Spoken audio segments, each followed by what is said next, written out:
Yeah, DB. Oh, just cleaning out the deadwood. Okay. Look, Mr. Cannell, I just can't afford to be without work right now, not even for a day. I've got a mother and 2 kid sisters. More good luck telegrams.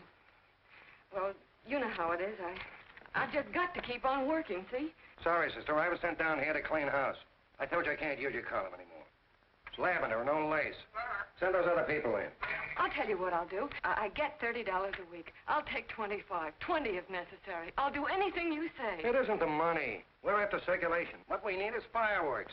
People have been hit with sledgehammers. Start arguments. Oh, I can do that. I know this town inside out. Oh, give me a chance, All right, please. come in. Cashier's got your check. Who are these people? Gibbs, Farley, Cunningham, Giles. Hey, you sister. Don't forget to get out your last column before you pick up your check.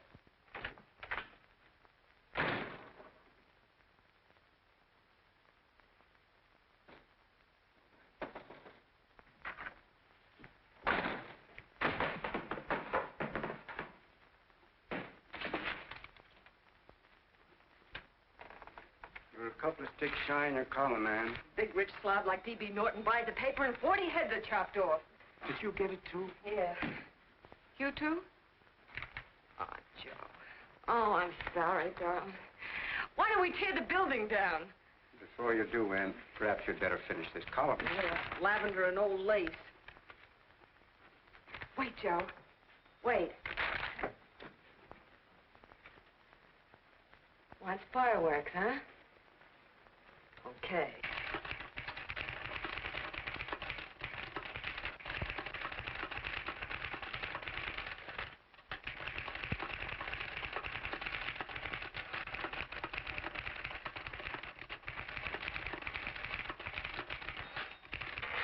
Here.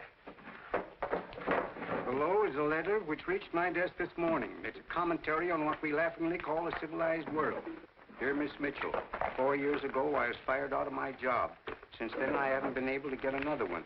At first I was sore at the state administration because it's on account of the slimy politics here we have all this unemployment. But in looking around, it seems the whole world's going to pot. So in protest, I'm going to commit suicide by jumping off the City Hall roof. Signed, a disgusted American citizen, John Doe.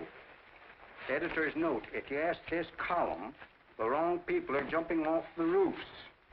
Hey, Ann, this is the old fakeroo, isn't it? Never mind that, Joe. Go ahead. Sorry.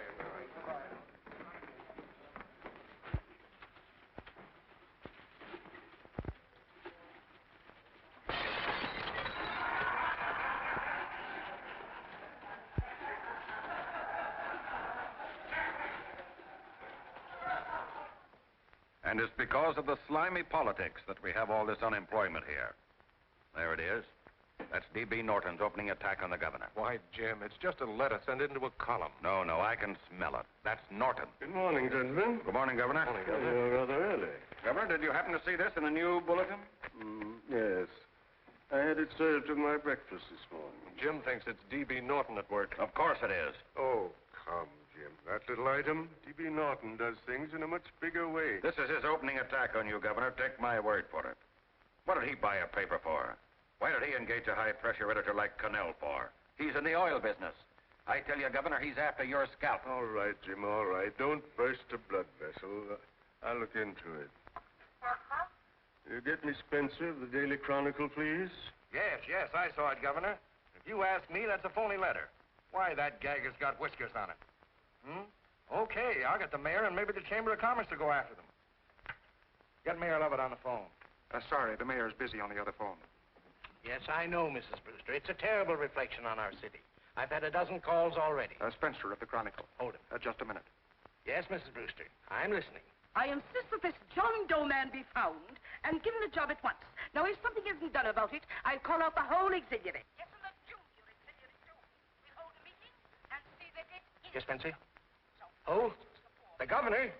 Well, what about me? It's my building he's jumping off of, and I'm up for re-election, too. What are you doing? Get Cannell at the bulletin. Why, he's liable to go right past my window. Get me Cannell. What was that? What? Out the window. Something just flew by. I didn't see anything. Well, don't stand there, you idiot. Go and look. Open the window. Oh, why did he have to pick on my building? Is there a crowd in the street? No, sir. Then maybe he's caught on a ledge. Look again. I think it must have been a seagull. A seagull? What's a seagull doing around the city hall? That's a bad omen, isn't it? Oh, no, sir. The seagull is a lovely bird. It's all right, Mrs. Brewster. It was just a seagull. Can I help? Nothing's happened yet. No, I'm watching. Don't worry, Mrs. Brewster. Just leave it all to me. Spencer, I'll call you back. Hello, Canell? What are you doing? This is the mayor. Yes, Mayor Lovett. How many times are you going to call me? I've got everybody and his brother and sister out looking for him. Did you see the box I'm running? An appeal to John Doe. Think it over, John. Life can be beautiful, says Mayor. If you need a job, apply to the editor of this paper, and so forth and so forth. Okay, Mayor, I'll let you know as soon as I have something. What? Well, pull down the blinds. Went up to Miss Mitchell's house, boss. Boy, she's in a bad way. Where is she? Hey, do you know something? She supports a mother and 2 kids. What do you know about that? Did you find her? No. Her mother's awful worried about her. When she left the house, she said she was going on a roaring drunk. Of the girl, I mean. Go out and find her. Sure. Hey, but the biggest thing I didn't tell you, her old man's Doc Mitchell. You know the doctor Yeah. saved my mother's life and wouldn't take any money for it? You remember that. Okay, boss, I'll go and look for her. Holy smokes, Commissioner, you've had 24 hours. Okay, Hawkshaw, grab a pencil. Here it is again. About 5'5", brown eyes, light chestnut hair, and as fine a pair of legs as ever walked into this office. Did you want to see me? No. I've had the whole Army and Navy out searching for you because that's a game we play here every day. I remember distinctly being fired. That's right. But you have a piece of property that still belongs to this newspaper, and I'd like to have it. What's that? The letter. What letter? The letter from John Doe. Oh, The whole town's in an uproar. We've got to find him, and the letter's the only clue. there is no letter. We'll get a handwriting expert to... What? There is no letter. Say that again. There's no letter. I made it up. You made it up. Mm-hmm. You said you wanted fireworks. Don't you know there are 9 jobs waiting for this guy? 22 families want to board him free. 5 women want to marry him, and the mayor's practically ready to adopt him, and you... Just call the morgue, boss. He said there's a girl there. Shut up. Ann! Say, why didn't you... Hey. Only one thing to do, Hank. Drop the whole business quickly. How? Run its story. Say John Doe was in here and is sorry he wrote the letter and... That's right. They've got it, sure. He came in here, and I made him change his mind. Bulletin editor saves John Doe's life. Well, it's perfect. I'll have Ned write it up. Oh, Ned, I got a story I want you to... Wait a minute. Listen, you great, big, wonderful genius of a newspaper man. You came down here to shoot some life into this dying paper, didn't you? Well, the whole town's curious about John Doe, and boom, just like that, you're going to bury him. There's enough circulation in that man to start a shortage in the ink market. In what, man? John Doe. What John Doe? John Doe, the one I made up. Look, genius, now look. Suppose there was a John Doe and he walked into this office. What would you do? Find him a job and forget about the whole business, I suppose, huh? Not me. I'd make a deal with him. A deal? Sure, when you get hold of a stunt that sells papers, you don't drop it like a hot potato. Well, this is good for at least a couple of months. You know what I'd do? Between now and, let's say, Christmas when he's going to jump, I'd run a daily on. Starting with his boyhood, his schooling, his first job. A wide-eyed youngster facing a chaotic world. The problem of the average man, of all the John Does in the world. Now, then comes the drama. He meets discouragement. He finds the world his feet of clay. His ideals crumble. So what does he do? He decides to commit suicide and protest against the state of civilization. He thinks of the river, but no. No, he has a better idea. The city hall. Why? Because he wants to attract attention. He wants to get a few things off his chest, and that's the only way he can get himself heard. So? So he writes me a letter, and I dig him up. He pours out his soul to me. And from now on, we quote, I protest by John Doe. He protests against all the evils in the world. The greed, the lust, the hate, the fear. All of man's inhumanity to man. Arguments will start. Should he commit suicide or should he not? People will write in pleading with him. But no, sir, John Doe will remain adamant. On Christmas Eve, hot or cold, he goes. See? Very pretty. Very pretty indeed, Miss Mitchell. But would you mind telling me who goes on Christmas Eve? John Doe. What John Doe? The one we hire for the job, you lunkhead. Wait a minute. Let me get this through this lame brain of mine. Are you suggesting we go out and hire someone to say he's going to commit suicide on Christmas Eve? Is that it? Well, you're catching on. Who, for instance? Anybody. Beanie'll do. Why, sure. Who, me? Jump off a... Oh, no, any time at Christmas. I'm superstitious.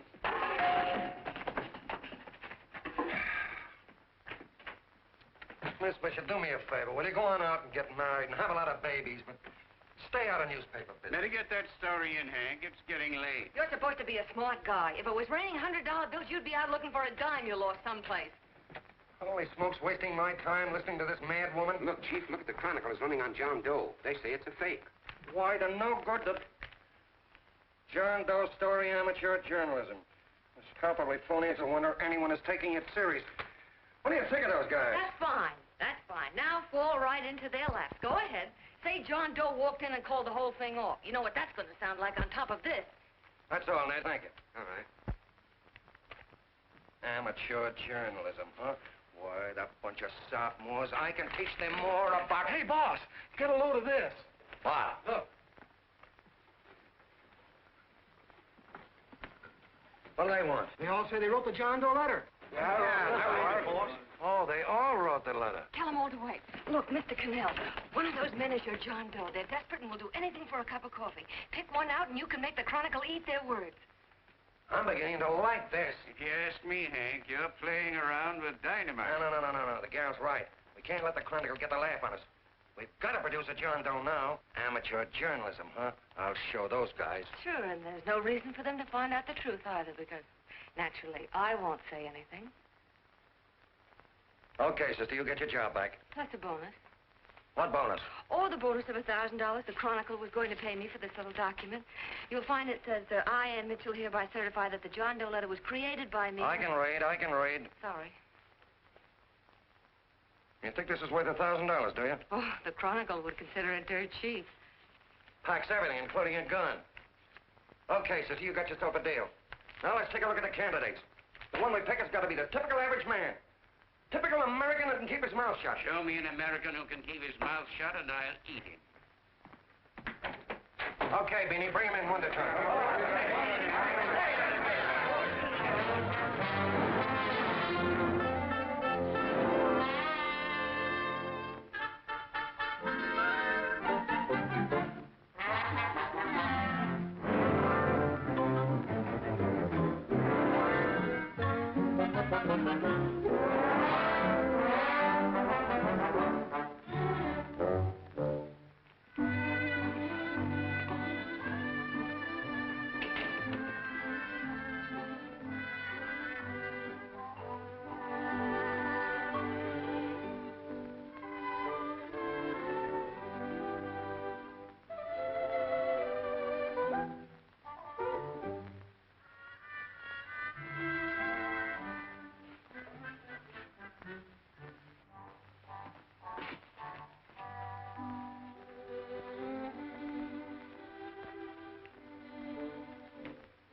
Did you write that letter to Miss Mitchell? No, I didn't. What are you doing up here, then? Well, the paper said there were some jobs around loose. Thought there might be one left over. Had any schooling? Yeah, a little. What do you do when you work? I used to pitch. Baseball? Yeah. So my wing went bad. Where'd you play? Bush leagues, mostly. How about family? Got any family? No. Oh, just traveling through, huh? Yeah. Me and a friend of mine. He's outside. Looks all right. Be perfect, a baseball player. What could be more American? She had a family, though. Be less complicated without a family. Look at that face. It's wonderful. They'll believe him. Come on. What's your name? Willoughby. John Willoughby. Long John Willoughby, they called me in baseball. Would you like to make some money? Yeah. Maybe. Would you be willing to say you wrote that letter and stick by it?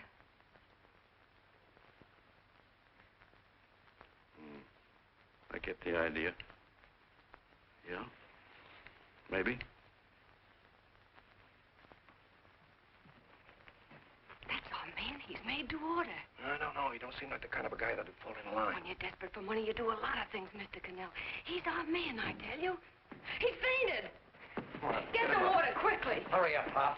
Oh, Right here, sit down. Huh? you all right? Yeah, I'm all right. How many is that, 6?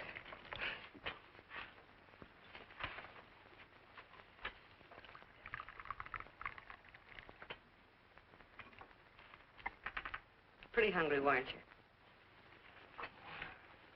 this John Doe business is batty, if you ask me. Well, nobody asked you. Trying to improve the world by jumping off buildings. You couldn't improve the world if the buildings jumped on you. Don't mind the colonel. He hates people. He liked you well enough to stick around. Well, that's because we both play doohickeys. I met him in a boxcar a couple of years ago. I was fooling around with my harmonica, and he comes over and joins in. I haven't been able to shake him since.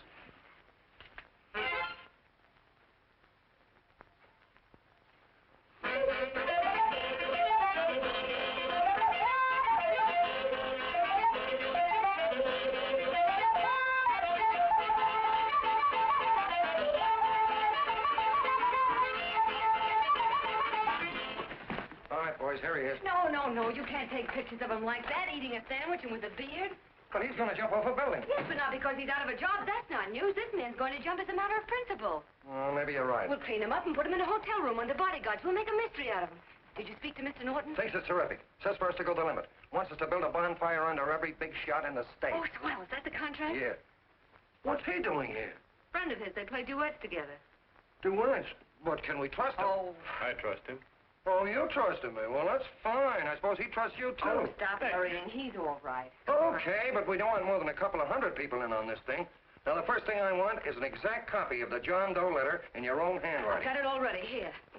Now, that's fine. Now, I want you to sign this agreement. It gives us an exclusive story under your name, day by day, from now until Christmas. On December 26th, you get one railroad ticket out of town. And the bulletin agrees to pay to have your lawn fixed. That's what you want, isn't it? Yeah, but it's got to be by Bonesetter Brown. Okay, Bonesetter Brown goes. Here, sign it. Meanwhile, here's $50 spending money. That's fine. Beanie? Yes, boss. Take charge of him. Get him a suite at the Imperial and hire some bodyguards. Yeah, and some new clothes, Beanie. You think we better have him to louse? Yeah. Both of them? Yes, both of them, but don't let them out of your sight. Hey, Beanie, gray suit, huh? Yes. Okay, fellas.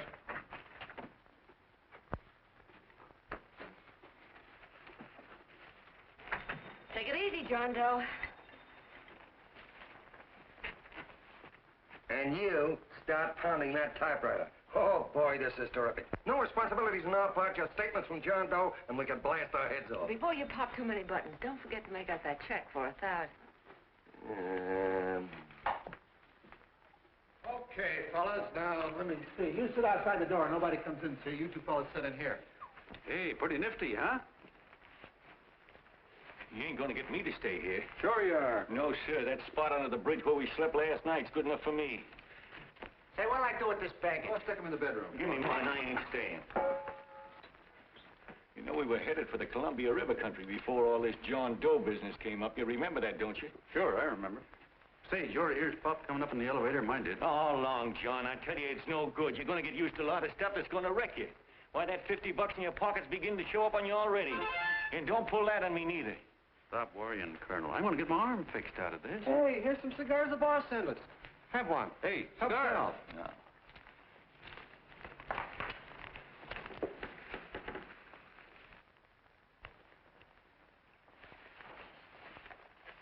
Say, I'll bet you even the major leaguers don't rate an outfit like this. Here, make yourself comfortable. Paper? I don't read no papers, and I don't listen to radios either.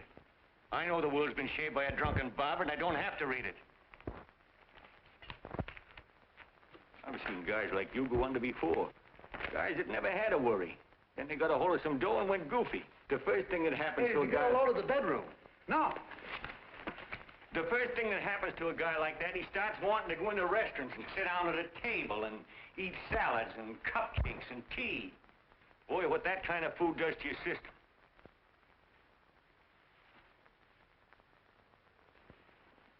The next thing the dope wants is a room.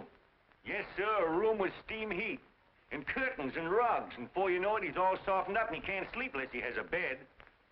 Hey, stop worrying, Colonel. $50 ain't gonna ruin me. I've seen plenty of fellas start out with $50 and wind up with a bank account. Hey, what's the matter with the bank account, anyway? And let me tell you, Long John, when you become a guy with a bank account, they got you. Yes, sir, they got you. Who's got him? The helots. Who? Hey, there's the City Hall tower I was supposed to jump off of. It's even higher than this. Who's got him? The helots. Woo! Hey, wait a minute! You're not supposed to jump on Christmas Eve. Do you want to get me in a jam? If it's going to get you in the jam, I'll do you a favor. I won't jump. And when they got you, you got no more chance than a road rabbit. Hey, who'd you say was going to get him? Hey, is this one of those places where you ring if you want something? Yeah, just use the phone. Boy, I've always wanted to do this. Hey, Doc, look. Look, Doc. Give me that again, will you? Who's going to get him? The helots. Who are they? Listen, sucker, you ever been broke? Sure, mostly often. All right. You're walking along. Not a nickel in your jeans. You're free as the wind. Nobody bothers you. Hundreds of people pass you by in every line of business. Shoes, hats, automobiles, radios, furniture, everything. And they're all nice, lovable people. And they let you alone. Is that right? Then you get a hold of some dough, and what happens? All those nice, sweet, lovable people become helots. A lot of heels. They begin creeping up on you, trying to sell you something. They get long claws, and they get a stranglehold on you. And you squirm, and you duck, and you holler, and you try to push them away, but you haven't got a chance. They got you. First thing you know, you own things. A car, for instance. Now your whole life is messed up with a lot more stuff. You get license fees, and number plates, and gas, and oil, and taxes, and insurance, and identification cards, and letters, and bills, and flat tires, and dents, and traffic tickets, and motorcycle cops, and courtrooms, and lawyers, and fines, and a million and one other things. And what happens? You're not the free and happy guy you used to be. You gotta have money to pay for all those things. So you go after what the other fellas got. And there you are. You're a helot yourself.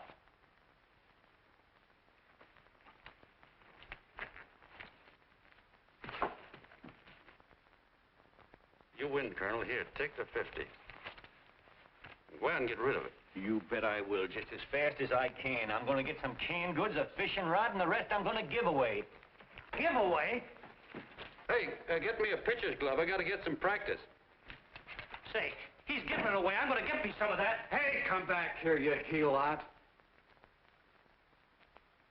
For you send up 5 hamburgers with all the trimmings, 5 chocolate ice cream sodas, and 5 pieces of apple pie. No, apple with cheese. Yeah, thanks.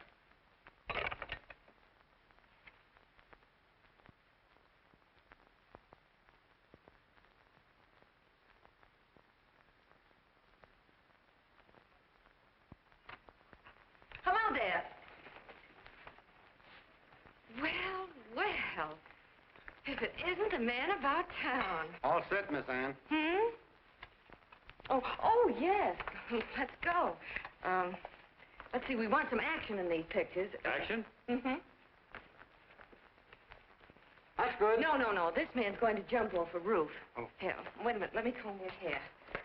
Sit down. Yeah, that's better.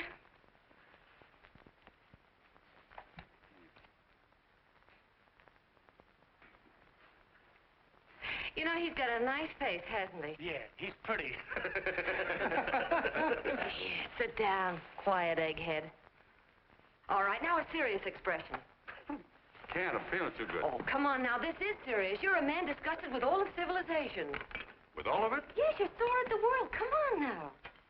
Oh, crabby guy, huh? Yeah. No.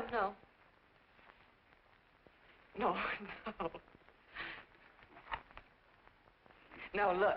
You don't have to smell the world. Well, all those guys in the Never picture mind stand- those guys. All right, stand up. Now, let's see what you look like when you protest. Against what? Against anything, just protest. You got me.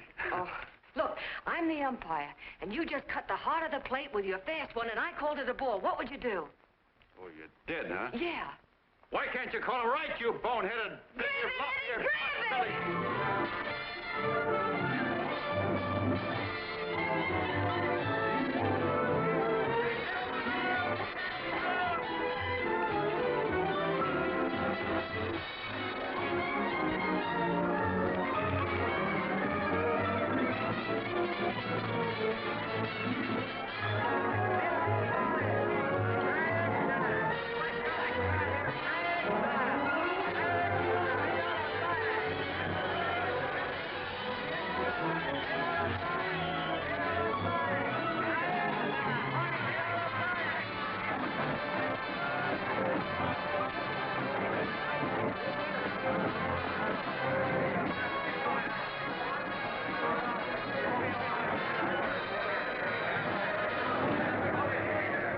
I don't care whose picture they're publishing. I still say that this John Doe person is a myth, and you can quote me on that. And I'm going to insist on his being produced for questioning. You know as well as I do that this whole thing is being engineered by a vicious man with a vicious purpose, Mr. D.B. Norton.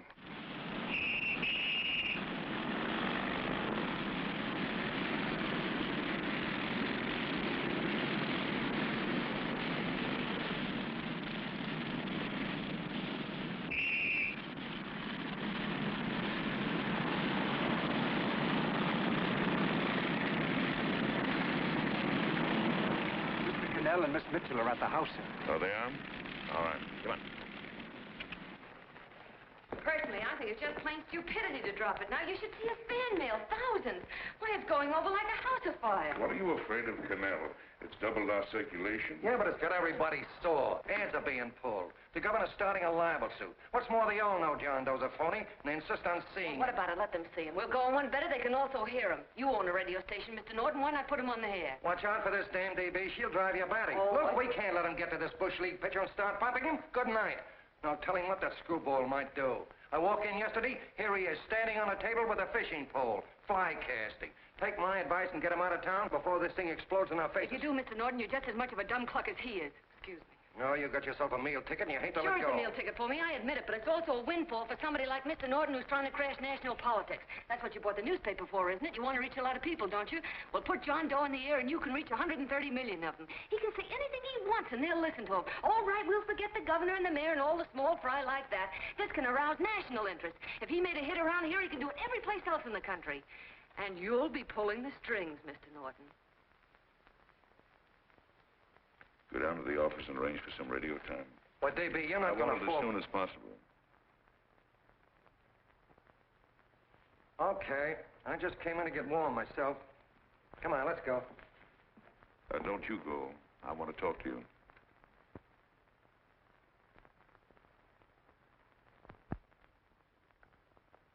Sit down.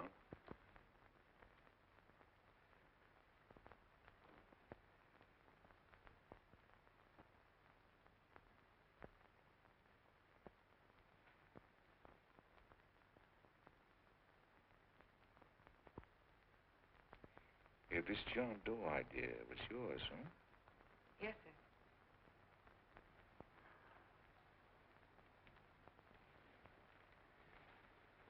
How much money do you get? $30. $30. Well, what are you after? I mean, what do you want? A journalistic career? Money. Money? Well, I'm glad to hear somebody admit it. Do you suppose you could write a radio speech that would put that fellow over? Oh, I'm sure I can. Do it, and I'll give you $100 a week. $100? That's only the beginning. You play your cards right, and you'll never have to worry about money again. Oh, I know it. Hello. Hello. Whenever there's a pretty woman around. This is my nephew, Ted Sheldon, Miss Mitchell. How do you do? How do you do? All right, Casanova, I'll give you a break. See that Miss Mitchell gets a car to take her home. Always reading my mind, aren't you? Thank you very much for everything. And Miss Mitchell, I think from now on you'd better work directly with me. Yes, sir.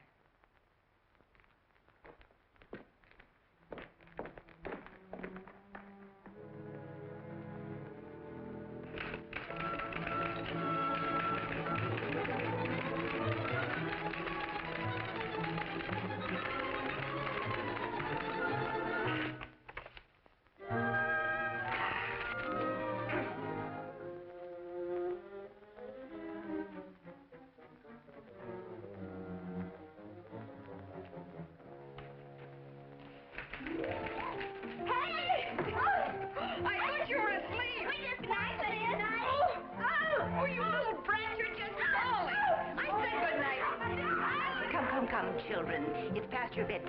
Come on.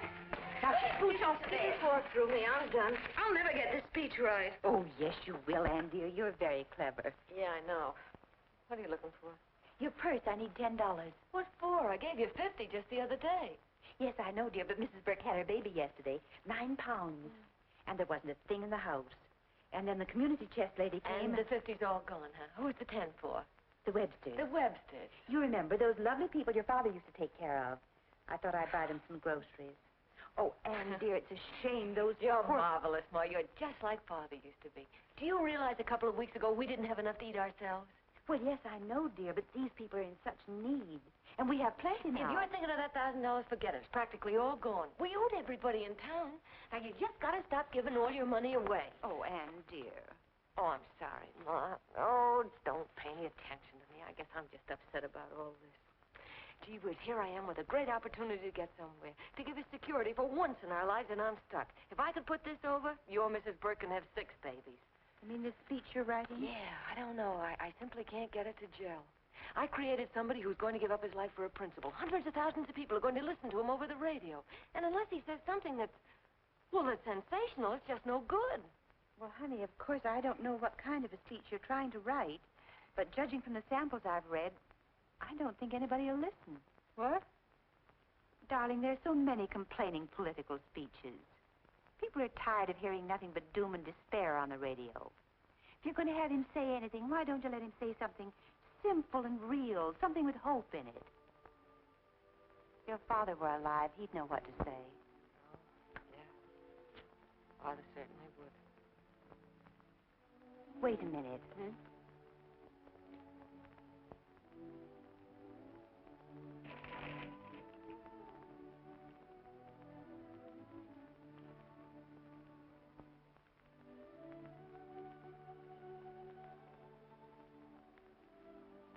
That's your father's diary, Anne. Father's... I never knew he had a diary. There's enough in it for 100 speeches. Things people ought to hear nowadays. You'll be careful of it, won't you, dear? Always help to keep your father alive for me. You bet I will, Ma. Wait a minute. John Doe don't want to sign no autograph. Well, what does he do all day? What does he do all day? He's writing out his memories. Sorry, lady, you can't see Mr. Doe. He wants to be alone. No, he just sits around all day and commutes with himself.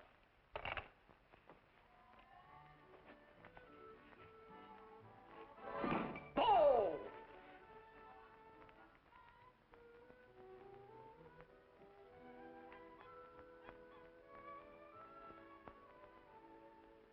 I don't know how you're going to stand it around here till after Christmas. I'll bet you ain't heard a train whistle in 2 weeks.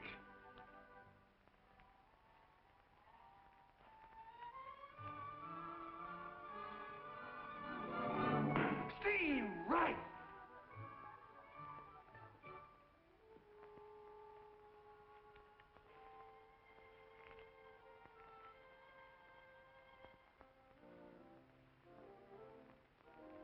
I know why you're hanging around.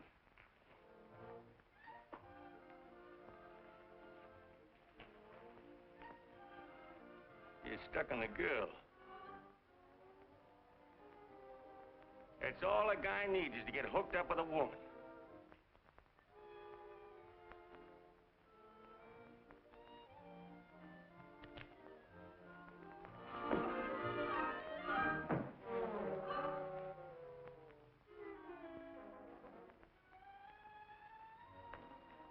What was that, a single? First baseman dropped the ball. Butterfingers. Tough luck, pal.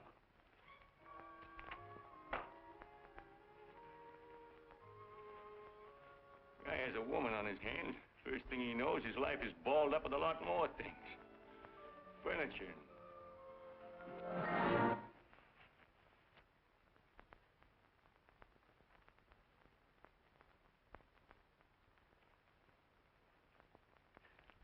Did you get him? You're out. Swell. What's this, the end of the 8th? 9.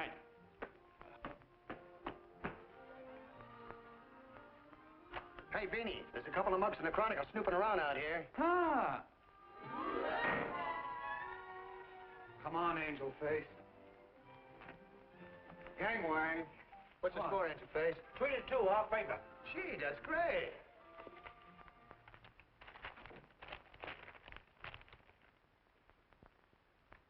Hey, you got swell form there. Must have been a pretty good pitcher. Pretty good. Say, I was just about ready for the major leagues when I chipped a bone in my elbow. I got it pitching a 19-inning game. 19? Yeah. There was a major league scout there watching me, too.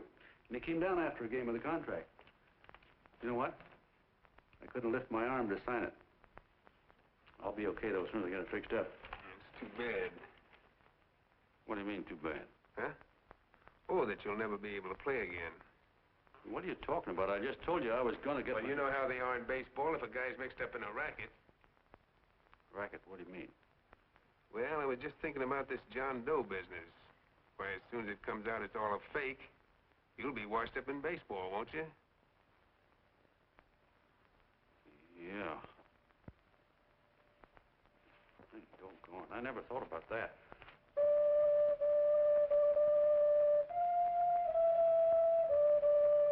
Gosh. And another thing, what about all the kids in the country? The kids that idolize ball players. What are they going to think about you? Yeah. Hey, Colonel. Did you hear that? I gotta figure some way out of this thing. Elevators are still running. I know one way you can do it. How? Well, when you get up there on the radio, all you have to do is to say the whole thing's a frame-up. Make you a hero sure as you're born. Yeah, but how am I going to get my arm fixed? Well, that's a cinch. I know somebody who'll give you $5,000 just to get up on the radio and tell the truth. $5,000? Yeah, $5,000, and he gets it right away. You don't have to wait till Christmas. Look out, Long John. They're closing in on you. Say, who's putting up this dough? Fellow runs the Chronicle. Here's the speech you make, and it's all written out for you. $5,000.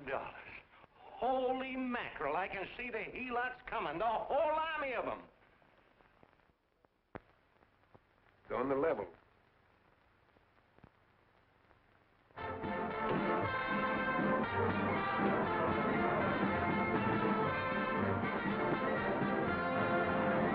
No, I'm sorry.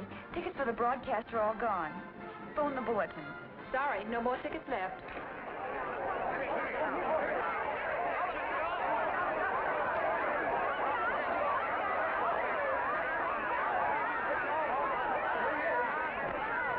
Oh, John, all set for the big night? Well. Turn around. One moment. Now stand. Hold it, Mr. Doe. A big smile, Mr. Doe. Okay, Jeannie, that's all. Take a minute.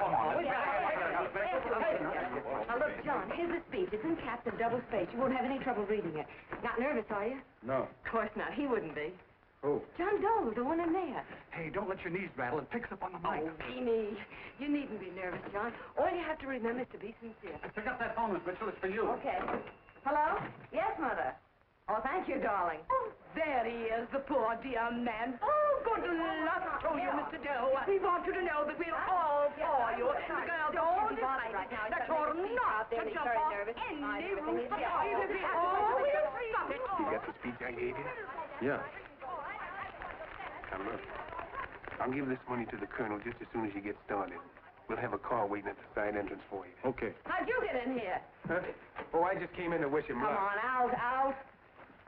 Mother says good luck, too. John, when you read that speech, please believe every word of it. He turned out to be a wonderful person, John. Who? John Doe, the one in the speech. Oh. You know something? I've actually fallen in love with him. All right, there he is, sister. Now, come on, plenty of both. What's the idea? No, that's too much. Not so much. Come on. Oh, this is no time for cheap publicity, Mr. Cannell. Listen, if that guy lays an egg, I want to get something out of it. I'm getting a Jane Doe ready. Oh, come on. Here. Will you, fellas? Here, Give me a all right, chance. I have to ready. Just one more. Well, that's fine, honey. You go ahead. All right, I need one more. You go ahead. How you doing? Oh. All right, Benny, bring him in. Holy smoke, a happy helot. There you are, boss, just like you ordered. Symbols of little people. Okay, get him up. All right, young fella. This is ridiculous, Mr. Cannell. Come on, give me a chance. It is on the air. There you go. Oh, fellas. No, come on. Come on, that's right. Do what you can get all the pictures you want. Thank you very much. Come on. Well, yeah, that's right. Come on, Snooks, you better bail out. So goodbye, Mr. Doe. Beanie. All right. Better get ready. 1 minute to go. Wow, Hey, 1 minute to go. The score is nothing to nothing. Now, please, John, You won't let me down, will you? Will you? Of course you won't. If you'll just think of yourself as the real John Doe. Listen, everything in that speech are things a certain man believed in. He was my father, John. When he talked, people listened. And they listened to you, too. Funny. You know what my mother said the other night? She said to look into your eyes, that I'd see Father there. Hey, what do you say? Okay, we're coming. Come on. Now, listen, John, you're a pitcher. Now get in there and pitch. Good luck. Give him room, let him through. Come on.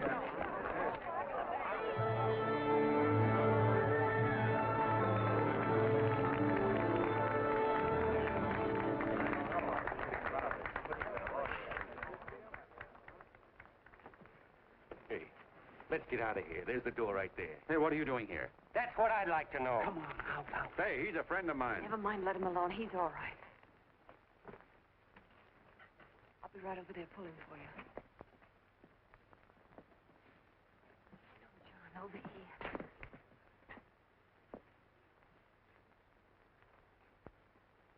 Stand by.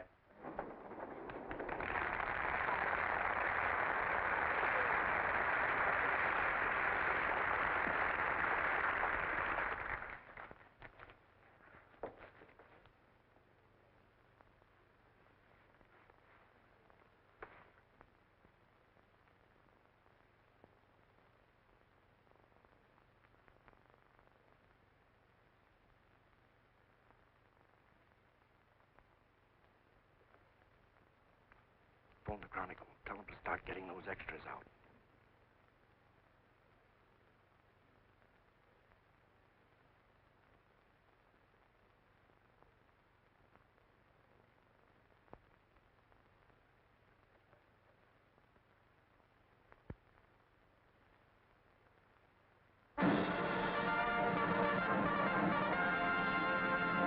And good evening, ladies and gentlemen. This is Kenneth Fry speaking for the New Bulletin. Tonight we give you something entirely new and different. Standing beside me is the young man who has declared publicly that on Christmas Eve he intends to commit suicide, giving as his reason, quote, "I protest against the state of civilization," end quote. Ladies and gentlemen, the New Bulletin takes pleasure in presenting the man who is fast becoming the most talked of person in the whole country, John Doe.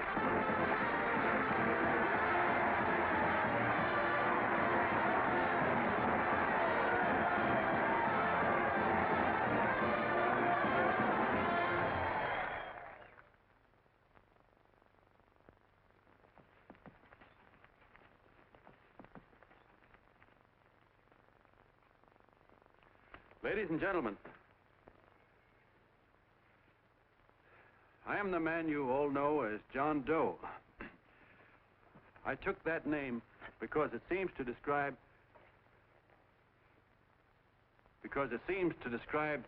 the average man. And that's me. and that's me. Well, it was me before I said I was going to jump off the city hall roof at midnight on Christmas Eve. Now I guess I'm not average anymore. Now I'm getting all sorts of attention.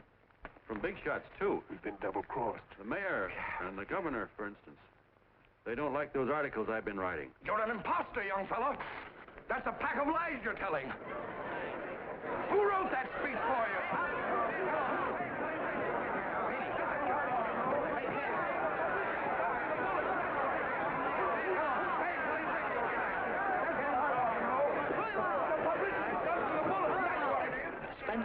Ladies and gentlemen, the disturbance you just heard was caused by someone in the audience who tried to heckle Mr. Doe.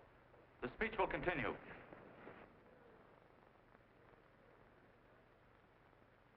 Well, people like the governor and that fellow there can stop worrying.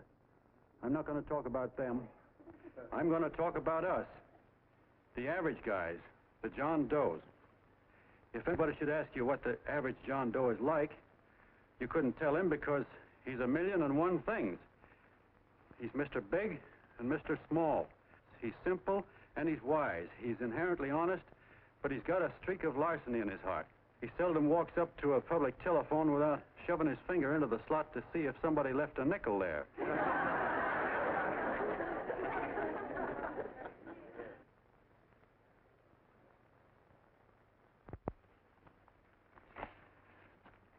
He's the man the ads are written for. He's the feller everybody sells things to. He's Joe Doe, the world's greatest stooge and the world's greatest strength.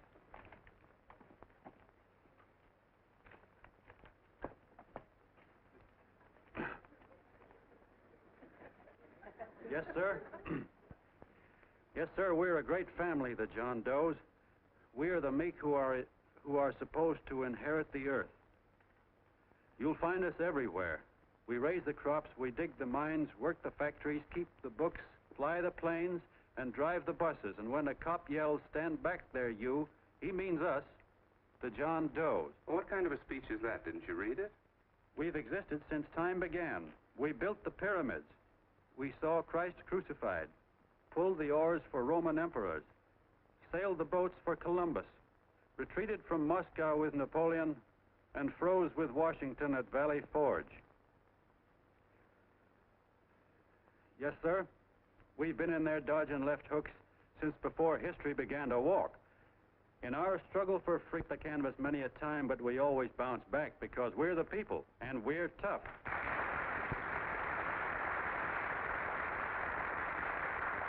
They've started a lot of talk about free people going soft, that we can't take it.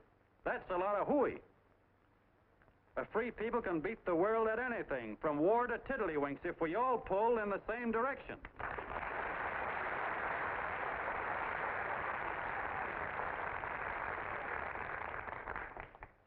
I know a lot of you are saying, "What can I do? I'm just a little punk. I don't count." Well, you're dead wrong. The little punks have always counted, because in the long run, the character of a country is the sum total of the character of its little punks.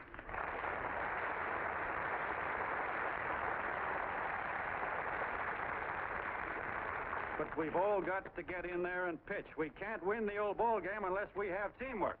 And that's where every John Doe comes in. It's up to him to get together with his teammate. And your teammate, my friends, is the guy next door to you. Your neighbor. He's a terribly important guy, that guy next door. You're going to need him, and he's going to need you, so look him up. If he's sick, call on him. If he's hungry, feed him. If he's out of a job, find him one. To most of you, your neighbor is a stranger, a guy with a barking dog and a high fence around him. Now, you can't be a stranger to any guy that's on your own team. So tear down the fence that separates you. Tear down the fence, and you'll tear down a lot of hates and prejudices. Tear down all the fences in the country, and you'll really have teamwork.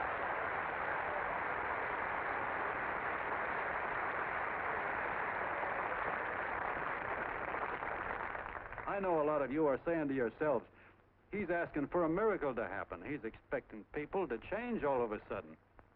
Well, you're wrong. It's no miracle. It's no miracle because I see it happen once every year, and so do you, at Christmas time. There's something swell about the spirit of Christmas, to see what it does to people, all kinds of people. Now, why can't that spirit, that same warm Christmas spirit, last the whole year round? Gosh, if it ever did, if each and every John Doe would make that spirit last 365 days out of the year, we'd develop such a strength, we'd create such a tidal wave of goodwill that no human force could stand against it. Yes, sir, my friends. The meek can only inherit the earth when the John Does start loving their neighbors. You better start right now. Don't wait till the game is called on account of darkness. Wake up, John Doe. You're the hope of the world.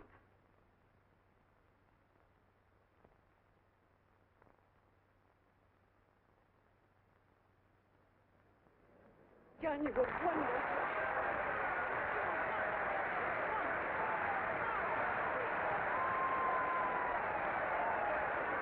Let's get out of here. Now you're talking.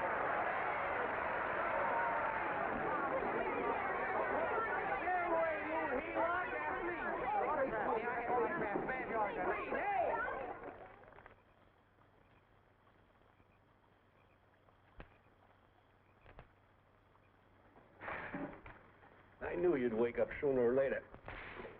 Boy, am I glad we got out of that mess. I had the $5,000 sewed up. Could have been on my way to old Doc Brown. You're a pitcher, John, she says. Now, go in there and pitch. What a sucker. Yeah, she's a heel-out just like the rest of them. It's lucky you got away from her.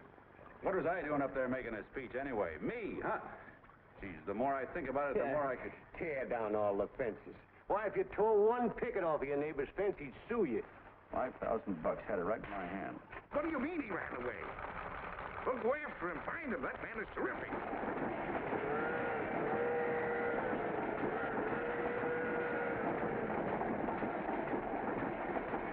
Columbia River, here we come.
Steaks about that big and about that thick?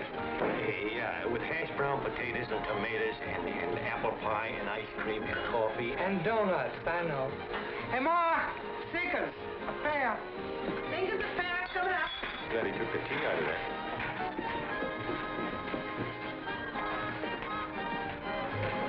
Hey, look. Join the John Doe Club. John Doe Club?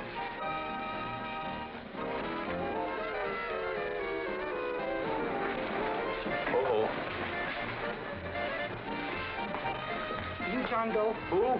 John Doe. Ah, you need glasses, buddy. Oh, but it's a spitting image of John Doe. Yeah, but his name is Willoughby. Oh, I'm John Willoughby. I'm a baseball player. Sure. Oh, no, I'd know that voice anyway. You can't kid me. You John Doe. Hey, Ma! Ma! That's John Doe. John Doe? Yeah, sitting right there, big as life. Who'd you say it was? John Doe, the big guy there. I know. Pictures in the paper. That's John Guy. John Doe. John Doe.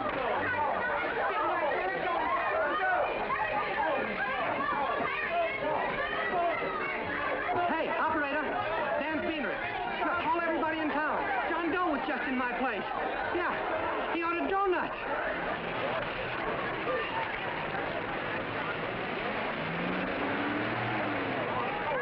John Doe. Have a seat, John Doe. Come on.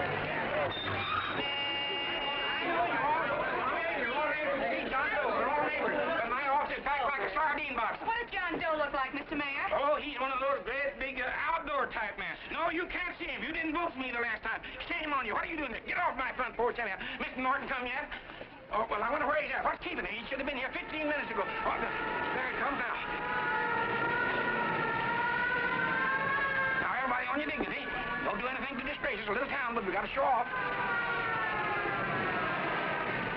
Better let me talk to him. All right, but present it to him as a great cause for the common man. Ah, here he comes. Now, give him room down there. Give him room, folks. Come on now. Here he comes. Here he comes. Here's Mr. Norton. How do you do, Mr. Norton? I'm Mayor Hawkins. Get Mr. Norton. Let me go, you darn tool. I'm the mayor. Mr. Norton. Mr. Norton. Mr. Norton. I'm Mayor Hawkins. Your office telephoned me to hold him. Well, that's fine. How is he? Oh, he's fine. He's right in my office there. You know, it's a great honor having John Doe here, and you too. Haven't had so much excitement since the old City Hall burned down. People are so excited and nearly tore his clothes off. Oh, but Matilda, darling, phone the newspapers, tell them Mr. Norton's here. Step right inside, Mr. Norton. My office. Very comfortable here, Mr. Norton. Just had it air conditioned. Gangway, please. Make room for Mr. Norton. Gangway. Gangway. Here he is, Mr. Norton. Well taken care of. The neighbors are serving him a light lunch. Hello, John. Well, Mr. Mayor, if you don't mind, we'd like to talk to him alone. Why, certainly, certainly. All right, everybody. Clear out. But you will. Everybody, quickly now. Come on. Look at that. Come on. Come on. All right. Don't argue with me here. Wait till we get home. Don't you push me around like that. Even though I'm your wife, you can't push me around. Look, Mr. Norton, I think you got a lot of nerve having those people hold us here. There's nobody holding you here, Mr. Doe. It's only natural that There's nobody holding us here. Let's get going. Incidentally, my name isn't Doe. It's Willoughby. Look, John, something terribly important's happened. They're forming John Doe clubs. We know of 8 already, and they say that there's John Doe clubs? What for? To carry out the principles you talked about in your radio speech. I don't care what they're forming. I'm on my way, and I don't like the idea of being stopped either. Oh, but you don't know how big this thing is. You should see the thousands of telegrams we've received and what they're saying about you. Look, it started as a circulation stunt, didn't it? Well, you got your circulation. Now, why don't you let me alone? Oh, it started as a circulation stunt, but it isn't anymore. Mr. Norton wants to get back of it and sponsor John Doe clubs all over the country. He wants to send you on a lecture tour. Me? Uh-huh. Well, certainly. With your ability to influence people, it might grow into a glorious movement. Say, let's get something straight here. I don't want any part of this thing. If you got an idea I'm going around lecturing the people, why, you're crazy. Baseball's my racket, and I'm sticking to it. Come on, Colonel, let's get out of here. John, Please, please. I just got rid of one crowd. But please, Mr. Mayor, tell him the John Doe Club wants to talk to him. Let them in, Mr. Mayor. Let them come in. Okay, folks, but remember your manners. No stampeding. Walk slow, like you do when you come to pay your taxes.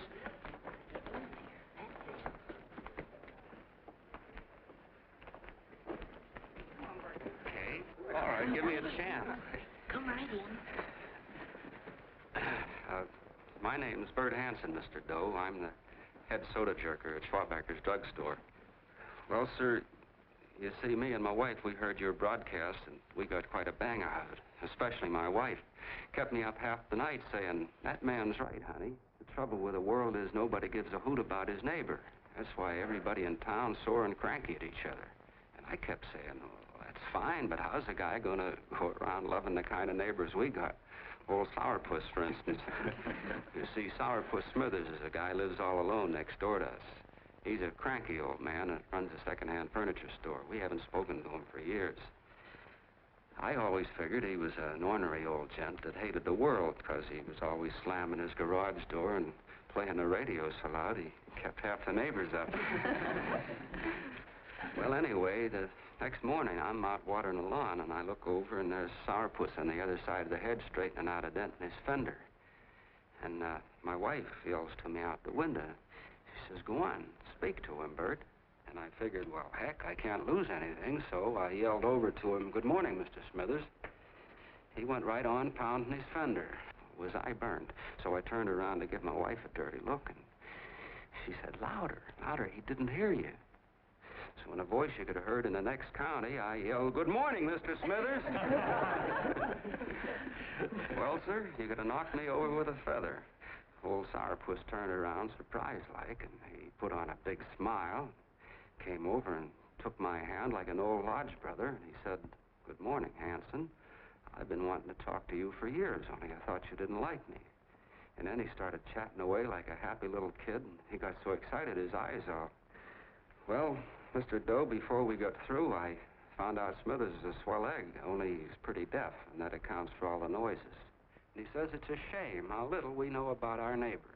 And then he got an idea, and he said, how's about inviting everybody someplace where we can all get together and know each other a little better? Well, I'm feeling so good by this time, I'm ripe for anything, so Smithers goes around the neighborhood inviting everybody to a meeting at the schoolhouse, and I tell everybody that comes in the store, including Mr. Schwabacker, my boss. I'm talking too much. Well, I'll be doggone if over 40 people don't show up. Of course, none of us knew what to do, but we sure got a kick out of seeing how glad everybody was just to say hello to one another. Tell him about making Sourpuss chairman. Oh, yeah, we made Sourpuss chairman and decided to call ourselves the John Doe Club. And say, incidentally, this is my wife. Come here, honey. This is my wife, Mr. Doe. How do you do, Mr. Doe? It's our puss is here, too. Oh, is he? This is Sourpuss, or excuse me, Mr. Smithers, Mr. Doe. That's all right. If you didn't call me Sourpuss, it wouldn't feel natural. Well, anyway, I guess nearly everybody in the neighborhood came except the Delaney's. The Delaney's live in a big house with an iron fence around it, and they always keep their blinds drawn. And we always figured that he was just an old miser that sat back counting his money, so why bother about inviting him? Until Grimes, the milkman, spoke up, and he said, say, you've got the Delaney's all wrong. And then he tells us about how they canceled their milk last week, and how when he found a note in the bottle, he got kind of curious-like, and he sort of peeked in under the blinds and found the house was empty. If you ask me, he says, they're starving. Old man Delaney has been bringing his furniture over to my place at night, one piece at a time, and selling it. Yeah. And, well, sir, a half dozen of us ran over there to fetch him, and we brought him to the meeting. And what a reception they got. Why, everybody shook hands with him and made a fuss over them, and, well, finally, Mr. and Mrs. Delaney just sat right down and cried. And then we started to find out about a lot of other people. Yeah, sure. Well, you know Grubel, for instance. Grubel's here. Yeah, that's a... You don't know Grubel, but he's the man that everybody figured was the worst no-account in the neighborhood because he was living like a hermit, and nobody would have anything to do with him. That isn't little Murphy. The postman told us the truth.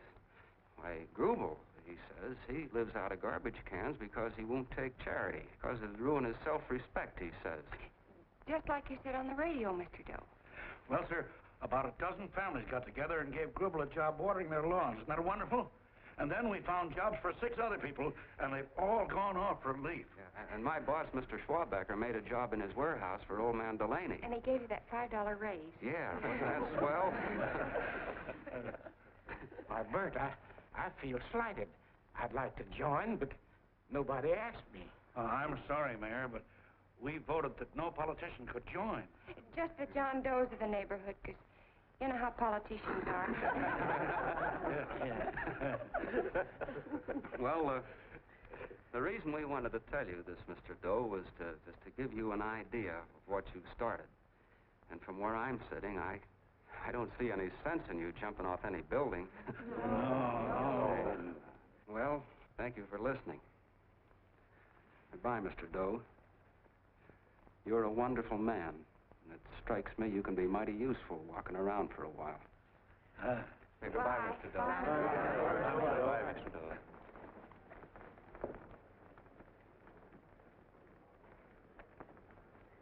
I'm Mrs. Delaney, Mr. Doe.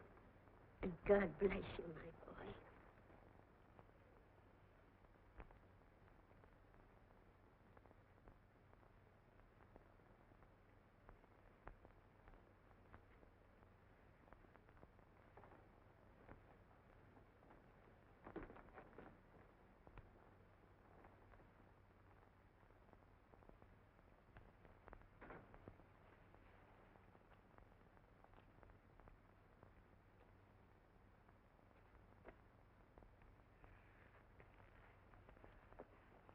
Gee whiz, I'm all mixed up.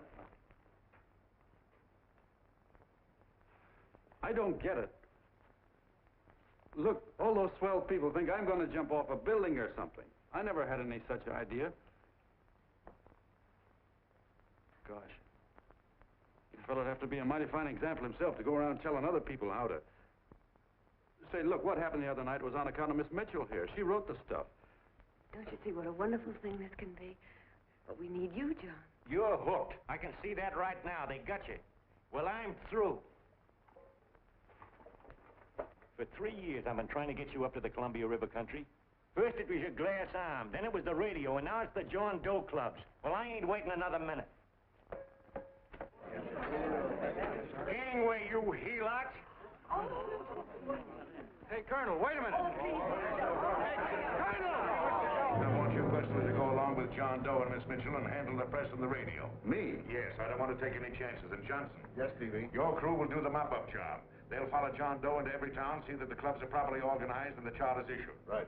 There are only 8 flags up there now. I want to see that map covered before we get through.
fire. If they made demands, I'd understand it. But the John Does ask for nothing. People are going off relief. If this keeps up, I'll be out of a job. As soon as it gets strong enough, we'll find out what John Doe wants. 30 every Thursday. 60 at 60. Who knows what? I'm sorry, boss. They just won't let anybody talk politics to them. It's crazy. We've got to get to them. They represent millions of voters.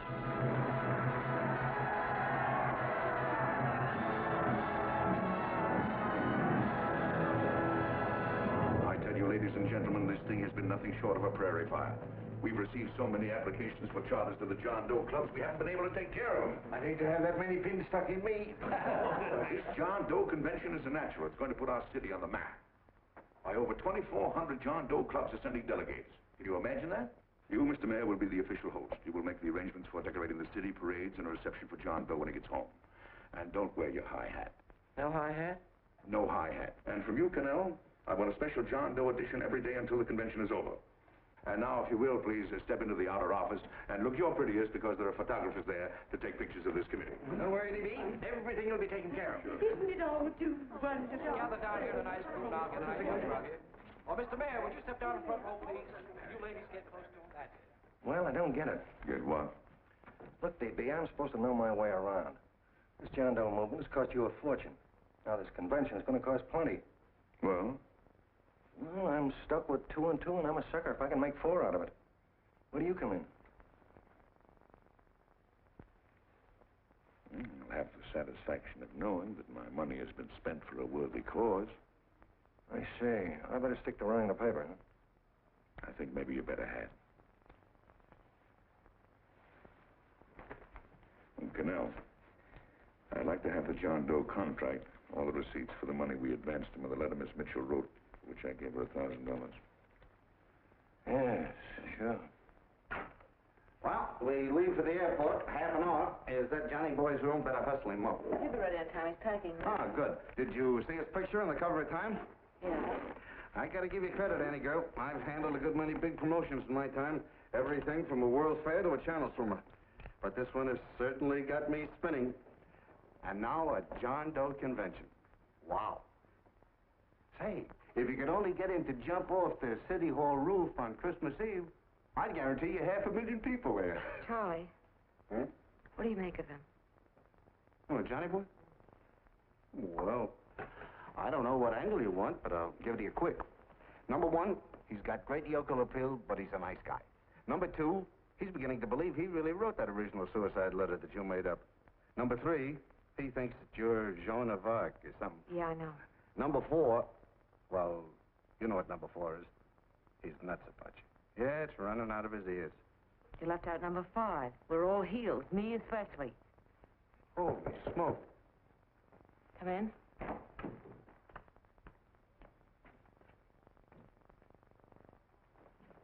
More pack. Good. I'll go and get Beanie Boy. Okay, Charlie boy.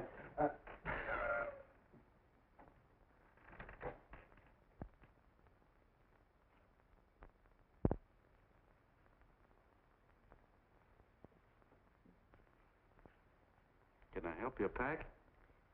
No, thank you.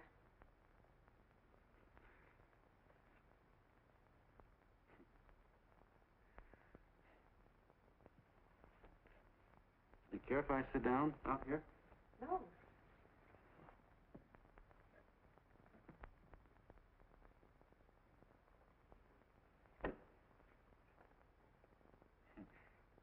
You know, I had a crazy dream last night. It was about you. About me? Sure was crazy. I dreamt I was your father.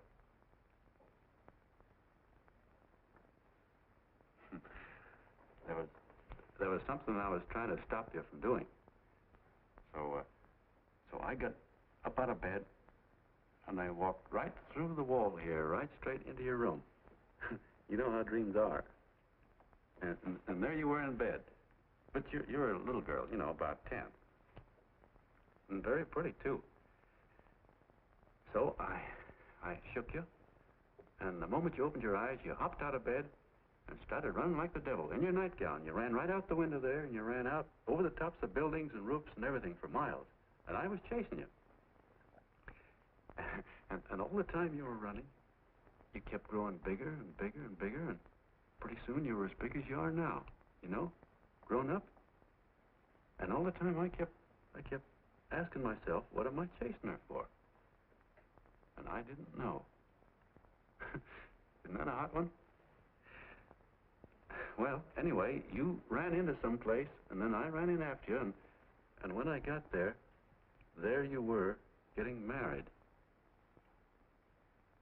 And the nightgown had changed into a beautiful wedding gown. You sure look pretty, too. And then I knew what it was I was trying to stop you from doing. Dreams are sure crazy, aren't they? Well, would you like to know who it was you were marrying?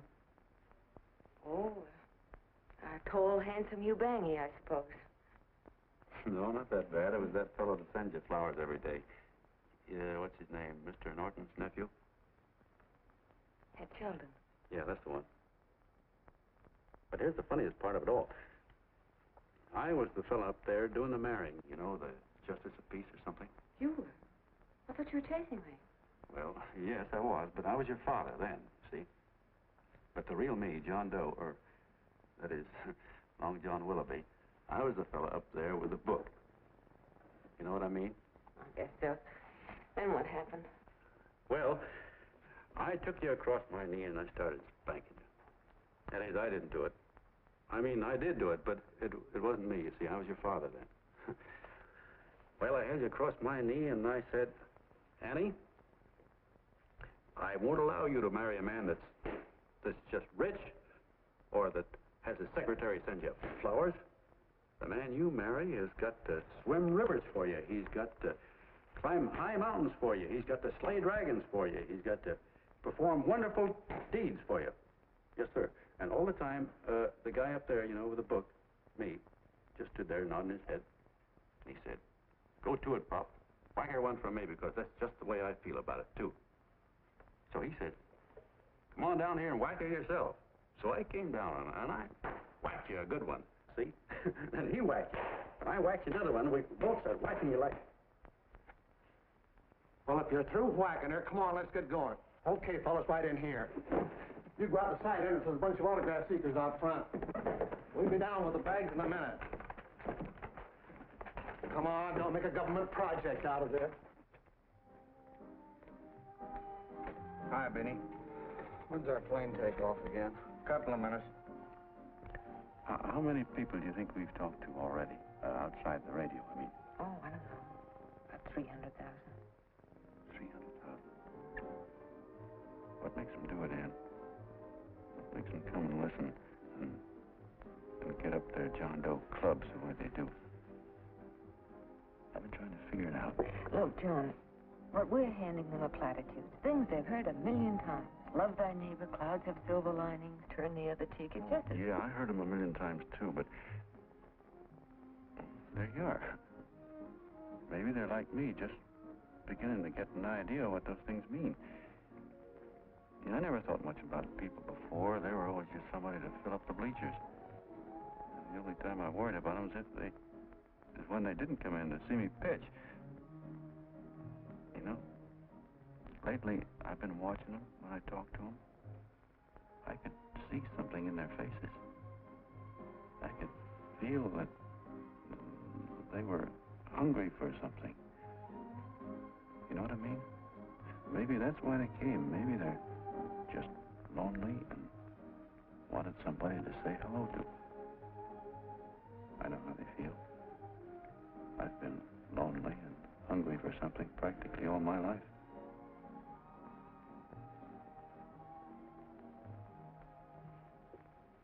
All aboard, folks. That's your seat. Yeah, that's true. Oh, somebody else sitting here? No, that's your seat. And this is your coat. Mine? A little token of appreciation. Oh, it's beautiful, D.B. Well, I don't quite know what to say. Well, don't say anything at all. Just sit down. Oh.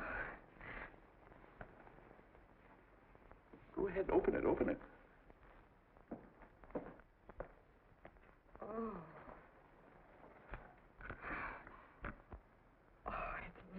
Lovely. And a new contract goes with it. Well, come on, spring it. You've got something on your mind. It must be stupendous. You know, that's what I like about it. Right to the point. Like that. All right, Practical Annie. Here it is.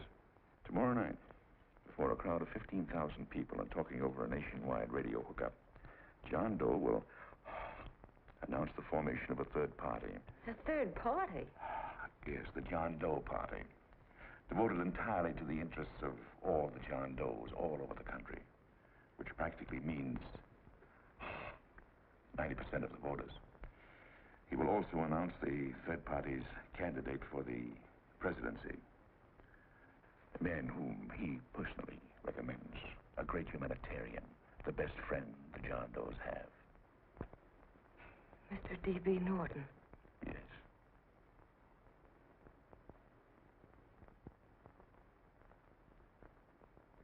Wow.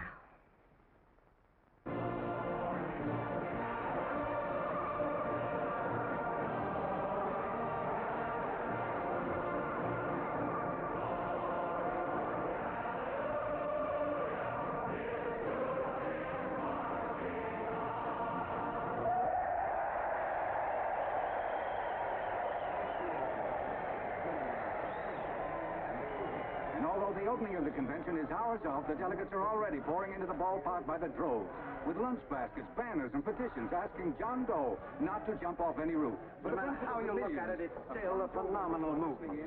These John Does, or the hoi polloi, as you've heard people call them, have been laughed at and ridiculed, but here they are, gay and happy, having traveled thousands of miles, their expenses paid by their neighbors, to come here to pay homage to their hero, John Doe. And in these days of wars and bombings, it's a hopeful sign that a simple idea like this can sweep the country. An idea based on friendliness, on giving and not taking, on helping your neighbor and asking nothing in return. And if a thing like this can happen, don't let any of your grumbling friends tell you that humanity is falling apart. This is John B. Hughes, signing off now and returning you to our main studio until 9 o'clock, when the convention will officially open. Oh, John, come in. Say, I'm kind of... It's raining out a little. That's all right. It's good to see you. Sit down. Thanks.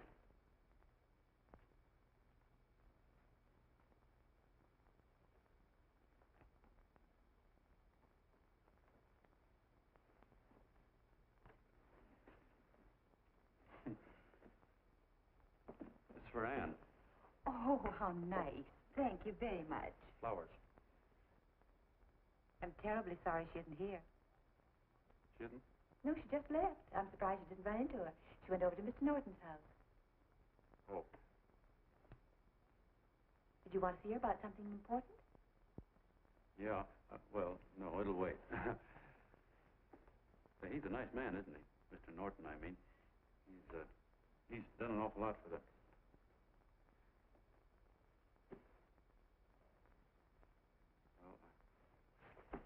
Say, my coat's pretty wet. I'm afraid I might have wet the couch a little.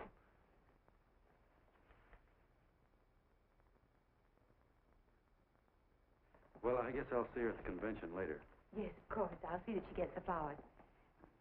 Thanks. Good night, Mrs. Mitchell. Good night, John.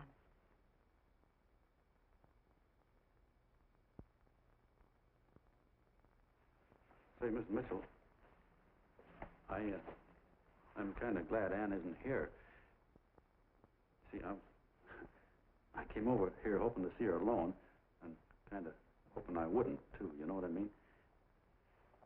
There was something I wanted to talk to her about. But, well, it'll wait, I guess. Good night. Good night, John. Say, look, Mrs. Mitchell, have you ever been married? I'm sure you have. Gosh, that's pretty silly. I guess you must think I'm kind of batty. Well, I guess I'd better be going at that. John, my husband said, I love you. Will you marry me? You did? What happened?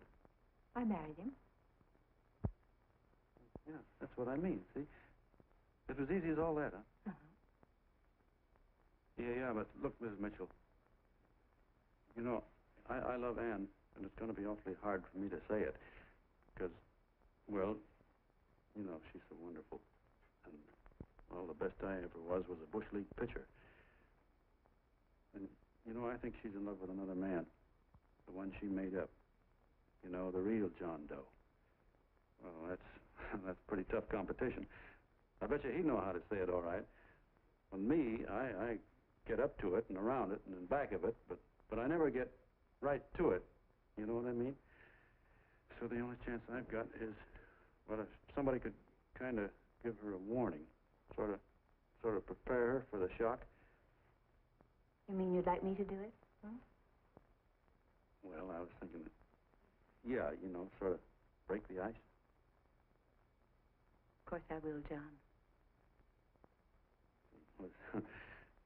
Thank you, Mrs. Mitchell. Hey, you're okay.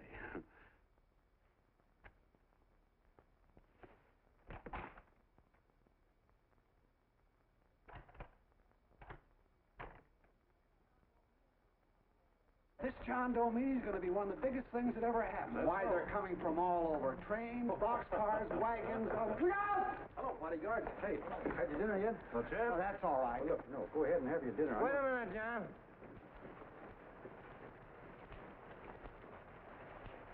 Hello, Mr. Connell. All right, John.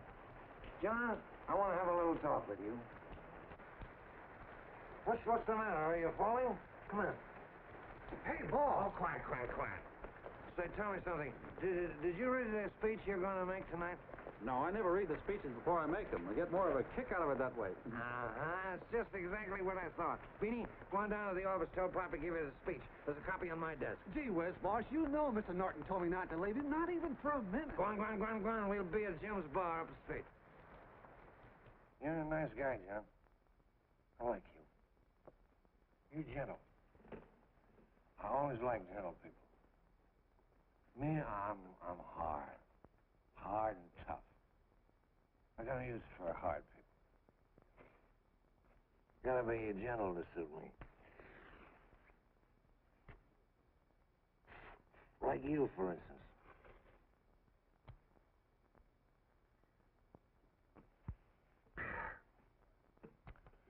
Yep, I'm hard.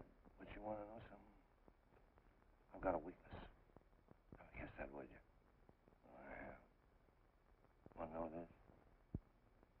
Star-Spangled Banner. Screw you.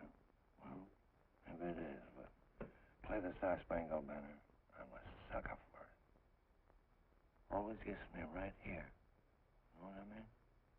Yeah, it gets me right back here. Oh, back there, huh? Well, every man to his own taste. You weren't old enough. You weren't old enough for the World War, were you, Jim? No, of course not. Oh, you must have been just kidding. I was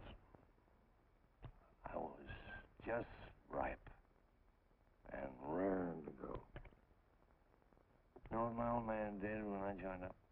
He joined up, too. Got to be a sergeant. And here's the kick for you. We were in the same outfit. Funny, huh? Hmm?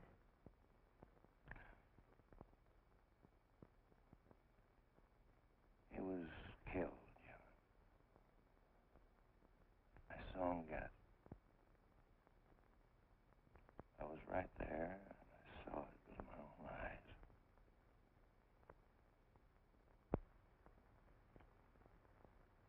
Me, I came out without a scratch. That is, excepting my ulcers.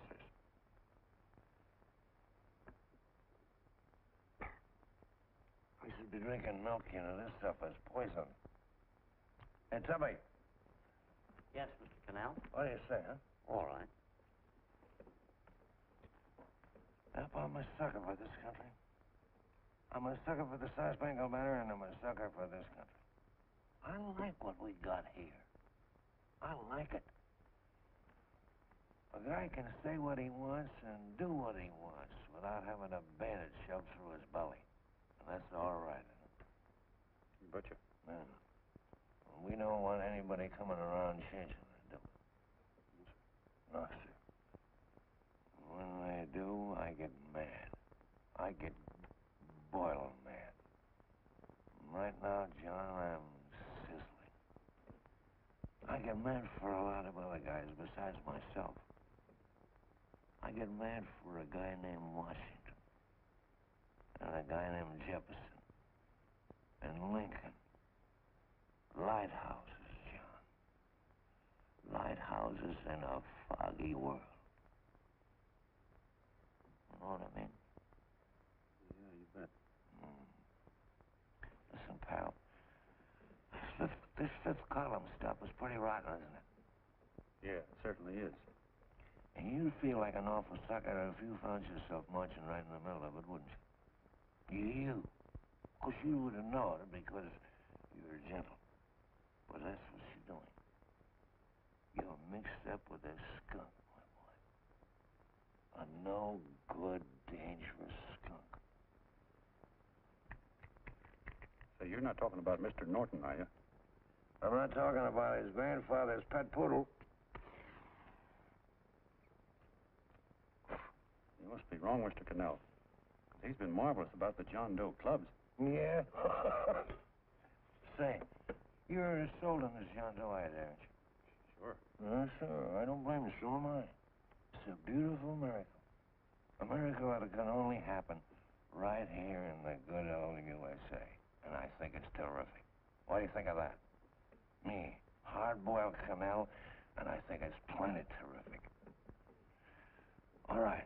Now, supposing a certain unmentionable worm whose initials are DB was trying to use that to shove his way into the White House so he could put the screws on, so he could turn out the lights in those lighthouses. What would you say about that, huh? Nobody's going to do that, Mr. Cannell. They can't use the John Doe clubs for politics. That's the main idea. Is that so? Then what's a big political boss like Hammer doing in town? And a labor leader like Bennett? And a lot of other big shots are up at DB's house right now. Wolves, John. Wolves. Waiting to cut up the John Does. Wait till you get a gander at the speech you're going to make tonight. You're all wet. Miss Mitchell writes those speeches. Nobody can make her write that kind of stuff. They can't, huh? Who do you think writes them? My Aunt Emma? I know she writes them. And gets a big bonus for doing them, too. A mink coat and a diamond bracelet. Don't write them. Why, that gold-grabbing dame would double-cross her own mother for a handful of Chinese yams. Shut up. If you weren't drunk, I'd... Hey, boss. Here's the speech, boss. Hey. Go on and read it, John, and then start sucking. Hey, wait a minute, Mr. Doe. Tubby? Yes, sir. Better bring me a glass of milk. I'm smoking too much. Yes, Charlie? Got everything all set? Fine. John Doe been taken care of? Good. How many people do you think will be there? 15,000? Oh, my, that's fine. Now, listen, Charlie. As soon as John Doe stops talking about me, I want you to start that demonstration. And make it a big one, you understand? Don't worry about that, DB. My boys are there. They'll take care of it. What? Yes, I'll be there 15 minutes after I get your call. Why, Mr. Doe. Where are they? In the dining rooms.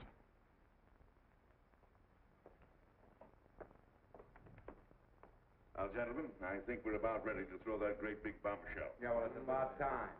Even a conservative estimate shows that we can count on anywhere between 10 and 20 million John Doe votes. Now, add to that the labor vote that Mr. Bennett will throw in, and the votes controlled by Mr. Hammett and the rest of you gentlemen in your own territories, and nothing can stop us. As I said before, I'm with you, providing you can guarantee the John Doe vote. Don't worry about that. You can count on me on one condition. Little Bennett's got to be taken care of. Didn't I tell you that everybody in this room would be taken care of?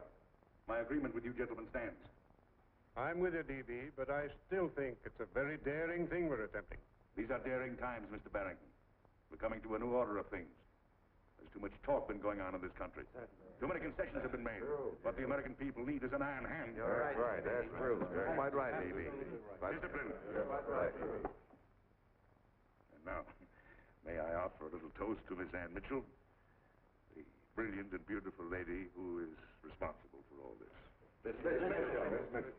Mr. Norton, I'd like to talk to you alone for a minute. Oh, Miss Mitchell has something to say to us. That's fine.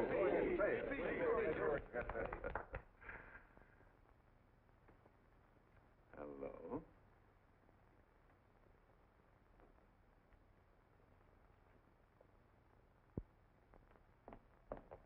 John, I'm so glad to see you. I was terribly worried. Did you write this? Yes, I did, John, but I had no idea what was going on. You didn't? No. That's a swell bracelet you're wearing. John, why aren't you at the convention?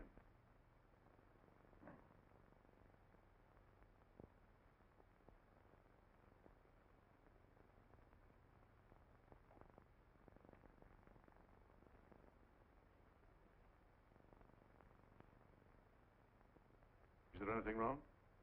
No, nothing's wrong. Everything's fine.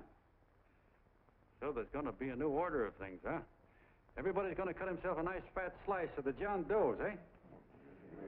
You forgot one detail, Mr. Big Shot. You forgot me, the prize stooge of the world. Why, if you or anybody else thinks he's going to use the John Doe clubs for his own rotten purpose, he's going to have to do it over my dead body. Well, hold on a minute, young man. Hold on. That's rather big talk. I started the John Doe clubs with my money. And I'll decide whether or not they're being properly used. No, you won't. You're through deciding anything. And what's more, I'm going down to that convention, and I'm going to tell those people exactly what you and all your fine feathered friends here are trying to cook up for them. And I'm going to say it in my own words this time. Stop him, baby. You ruined us, D.B. Wait a minute, fella. My uncle wants to talk to you. Listen to me, my son. Before you lose your head completely, may I remind you that I picked you up out of the gutter and I can throw you right back there again? You've got a nerve accusing people of things. These gentlemen and I know what's best for the John Does of America, regardless of what tramps like you think. Get off that righteous horse of yours and come to your senses. You're the fake. We believe in what we're doing. You're the one that was paid the 30 pieces of silver. Have you forgotten that? Well, I haven't. You're a fake John Doe, and I can prove it. You're the big hero that's supposed to jump off tall buildings and things. Do you remember? What do you suppose your precious John Does will say when they find out that you never had any intention of doing it, that you were being paid to say so? You're lucky they didn't run you out of the country. With the newspapers and the radio stations that these gentlemen control, we can kill the John Doe movement deader than a doornail. We'll do it, too, the moment you step out of line. Now, if you still want to go to that convention and shoot your trap off, you go ahead and do it.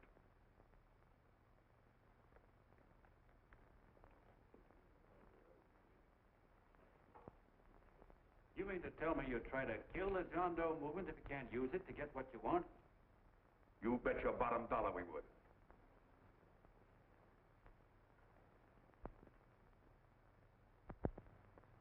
Well, that certainly is a new low. I guess I've seen everything now. You sit there back of your big cigars and think of deliberately killing an idea that's made millions of people a little bit happier. An idea that's brought thousands of them here from all over the country, by bus and by freight and jalopies and on foot, so they could pass on to each other their own simple little experiences. Why, look, I'm just a mug and I know it, but I'm beginning to understand a lot of things. Why, your type's as old as history. If you can't lay your dirty fingers on a decent idea and twist it and squeeze it and stuff it into your own pocket, you slap it down. Like dogs, if you can't eat something, you bury it. Why, this is the one worthwhile thing that's come along. People are finally finding out that the guy next door isn't a bad egg. That's simple, isn't it? And yet a thing like that's got a chance of spreading till it touches every last doggone human being in the world, and you talk about killing it. Why, when this fire dies down, what's going to be left? More misery, more hunger, and more hate. And what's to prevent that from starting all over again? Nobody knows the answer to that one, and certainly not you with those slimy, bollocksed up theories you got. The John Doe idea may be the answer, though. It may be the one thing capable of saving this cockeyed world. Yet you sit back there on your fat hulks and tell me you'll kill it if you can't use it. Well, you go ahead and try. You couldn't do it in a million years with all your radio stations and all your power. Because it's bigger than whether I'm a fake. It's bigger than your ambitions, and it's bigger than all the bracelets and fur coats in the world. You bet it is, John. And that's exactly what I'm going down there to tell those people. A minute, you ungrateful rat. My uncle's been too good. He's getting away. Give me the boat. John! I've always told you, D.B. You play him with dynamite. Which way? All right, now, get away. Before he gets through tonight, he'll rule us all. I'll stop him cold. Don't worry, I've been ready for this. John! Oh, John, please listen to me. Please, I can explain everything, John. I didn't know what they were going to do. Let me go with you, John. John, please. Go ahead, driver. Full park. Please let me go with you. Please. John!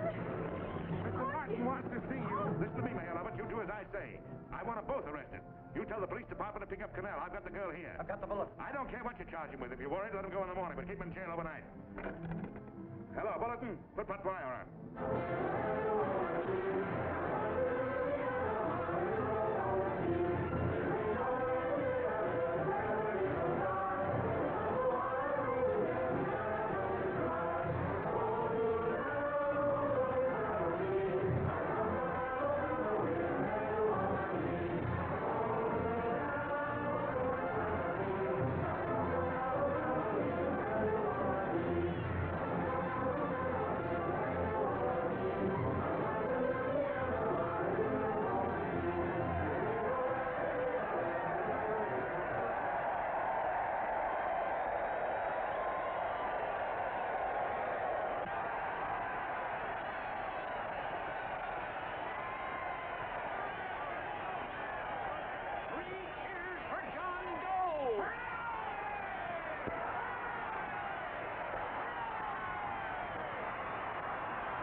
Ladies and gentlemen, let us have a moment of silent prayer for the John Does all over the world, many of whom are homeless and hungry.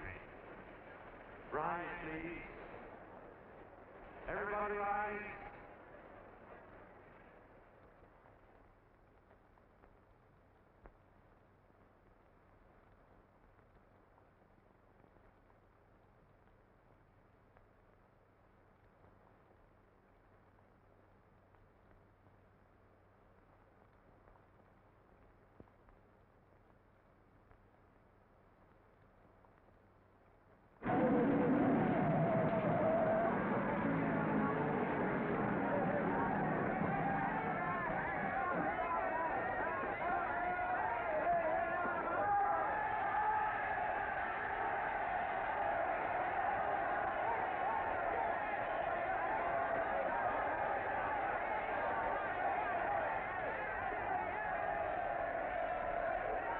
Newsboys. Hundreds of yelling newsboys are swarming into the park like locusts. They're yelling John Doe's a fake, fake.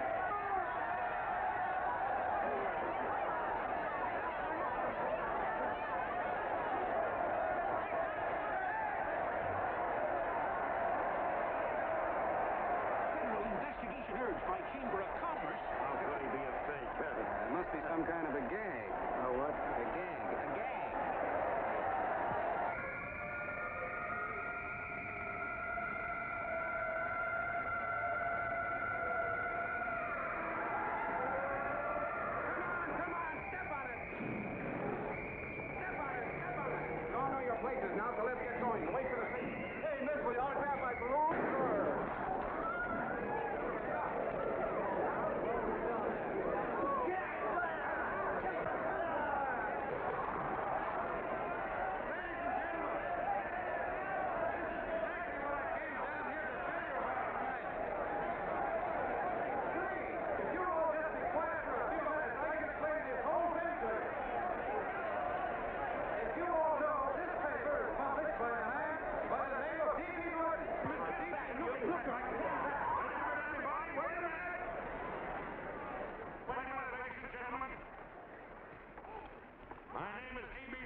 lot of suckers, and I'm the biggest of the lot.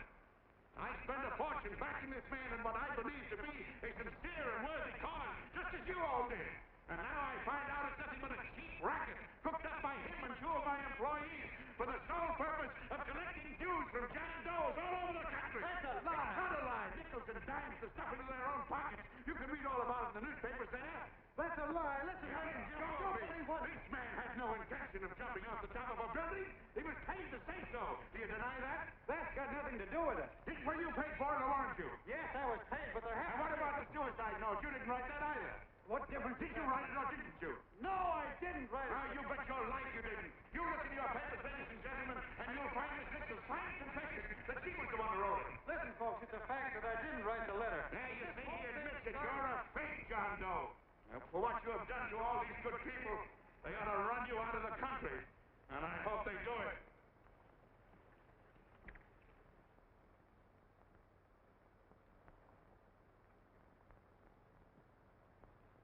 Speak up, John. We believe you. Please, listen, folks. Now that he's through shooting over his face, I've got a couple of things to tell you about. Come on, the rest of you get in here and riot. Break this crowd up. Come on. I'm sorry, folks, but we can't hear him anymore. Something's gone wrong with the loudspeakers. John Doe's a fake. Boo! They can't hear me. This thing's not working. Ladies and gentlemen.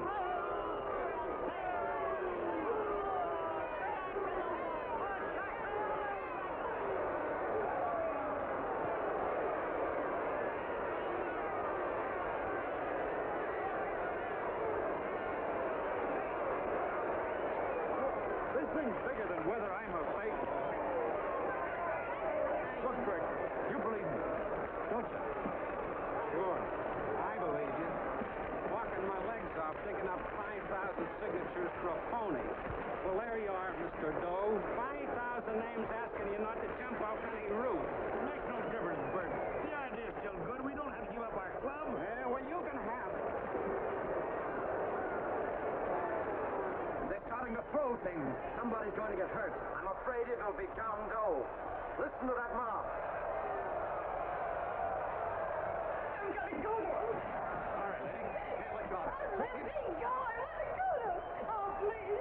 Please let me go. They're crucifying him. I can help it. Sorry, sister. We got orders to hold. Oh, it's from who? Can't you see it's a frame up? And oh, why do they won't let me go? They won't let me go.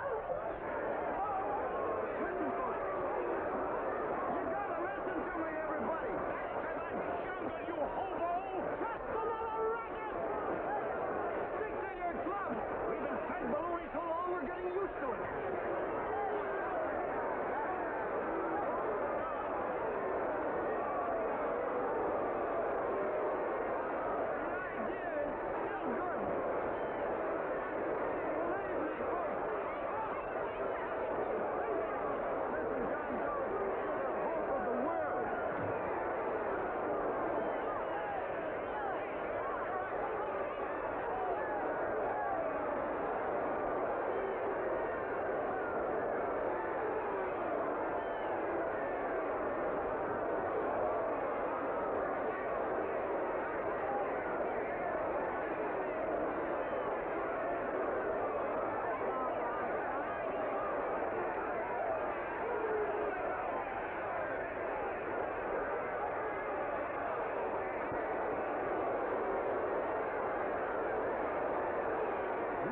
Managed to get him out of the park. If that boy isn't hurt, it'll be a miracle. Ladies and gentlemen, this certainly looks like the end of the John Doe movement. Well, boys, you can chalk up another one to the Pontius Pilates.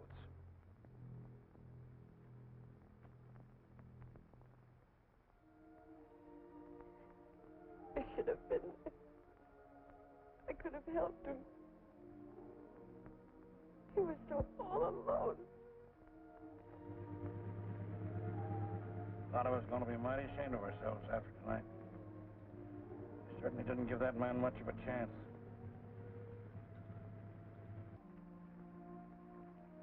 Have some more coffee, Long John? No thanks, Tom.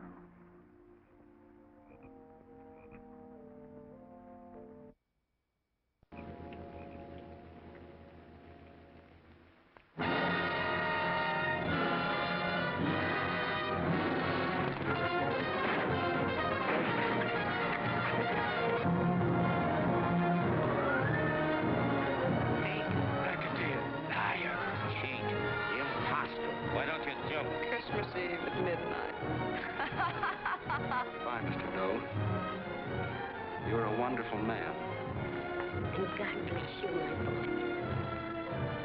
Now get in there and catch him. You're a fake John Doe, and I can prove it. You're the big hero who's supposed to jump off tall buildings and things. Do you remember?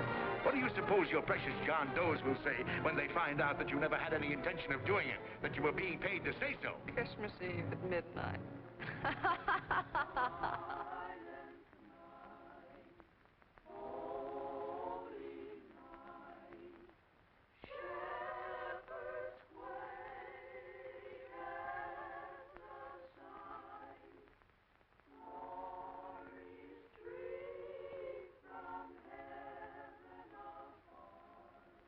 Merry Christmas, son. Merry Christmas.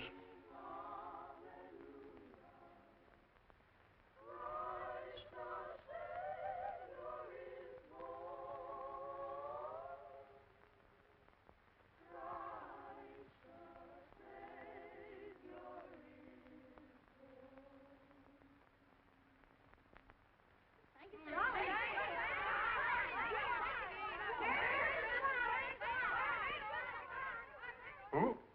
John Doe. Is that screwball still around? Dame's been calling all day. Sure, I know. Yeah, at midnight, huh? Okay, lady. We'll have the place surrounded with nets. They're laughing at me.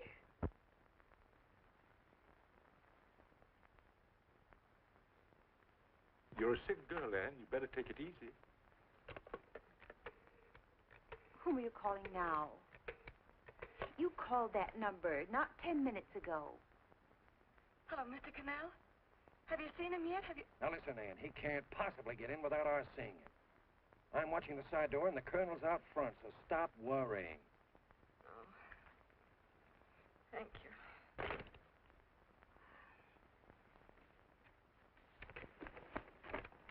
What, Anne? Anne, don't be foolish. If this isn't the craziest, the battiest, the looniest wild goose chase I ever heard of. Shut up, Bert. Sourpuss is right. Yeah, well, if he is, I'm a banana split. That man is going to be on that roof. Don't ask me how I know. I just know, and you know it as well as I do. Sure. I'd like to believe in fairy tales, but a guy that's a fake isn't going to jump off any roof. I don't think he was any fake, not with that face. And anyway, what he stood for wasn't a fake. Okay, honey, okay.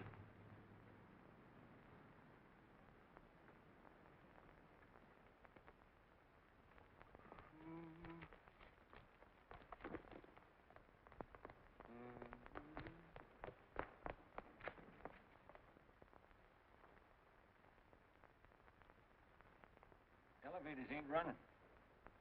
Colonel, You shouldn't get out of bed, miss. has he been here?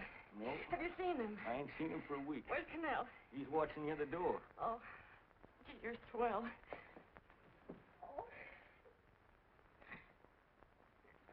There's no sense in going up there. I've been here for hours. He ain't here. Let me go, will you? Now, that's crazy. It's 14 floors.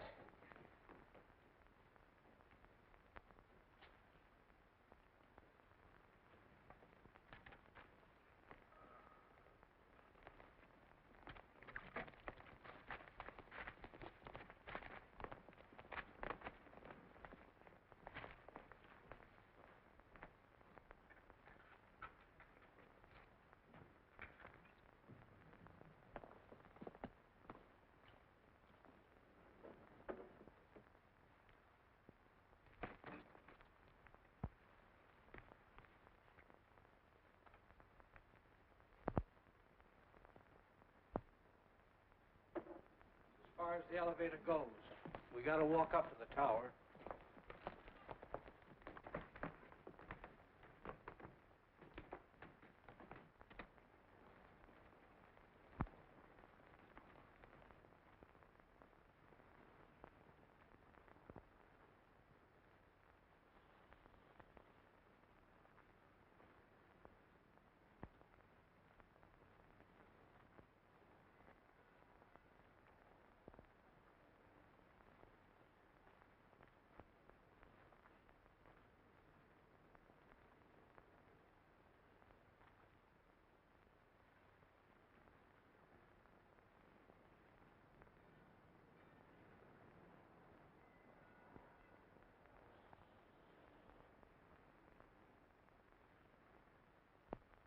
That tramp was probably full of Christmas cheer and asleep in some flop house.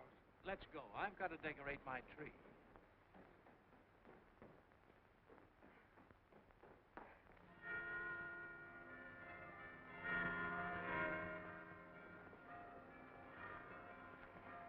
Well, I give up. I don't know what gave us the idea that we'd attempt anything like this. I guess you're right. I'm afraid the joke's on us. Let's go. I hope nobody finds out we've been here.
I wouldn't do that if I were you, John.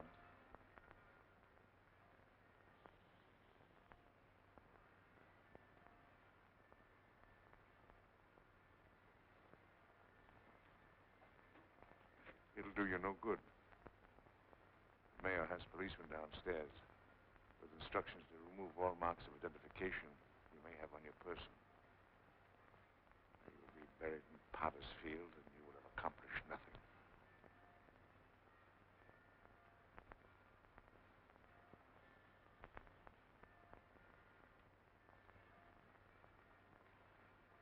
I've taken care of that.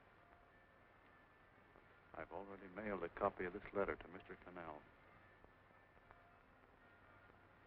John, why don't you forget this foolishness? Stop right where you are, Mr. Norton, if you don't want to go overboard with me.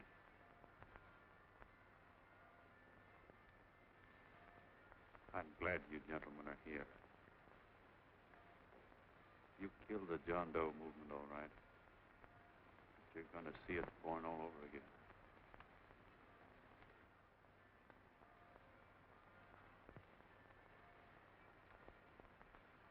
Now, take a good look, Mr. Norton.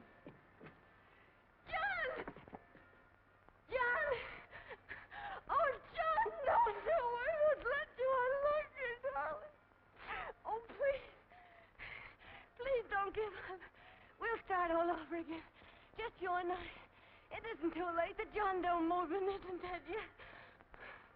You see, John, it isn't dead or they wouldn't be here. It's alive in them. They catch it alive by being afraid of it. That's why they came up here. Oh, darling. Sure, it should have been killed. It was dishonest. But we can start clean now. Just you and I. It'll grow, John, and it'll grow big because it'll be honest this time. Oh, John, if it's worth dying for, it's worth living for. Oh, please, John. Oh. Oh, please, please, God, help me. John, look at me. You want to be honest, don't you? Well, you don't have to die to keep the John Doe idea alive. Someone already died for that one. The first John Doe. And he's kept that idea alive for nearly 2,000 years. It was he who kept it alive in them. And he'll go on keeping it alive forever and always. For every John Doe movement these men kill, a new one will be born. That's why those bells are ringing, John. They're calling to us. Not to give up, but to keep on fighting, to keep on pitching. Oh, don't you see, darling? This is no time to give up. You and I, John, we... Oh, no. No, John. If you die, I want to die, too. Oh, I love you. Oh, John, yeah.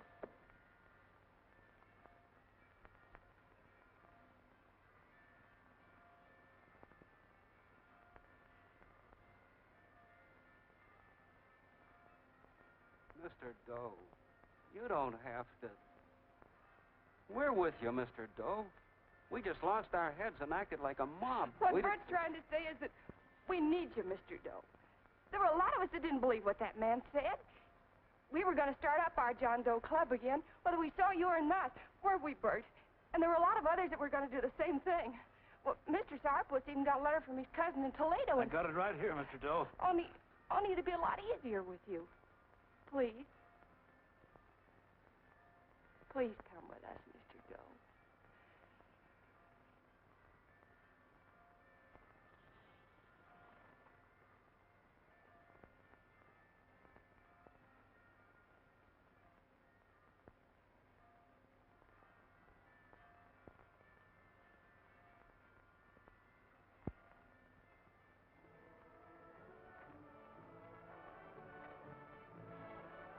Long John.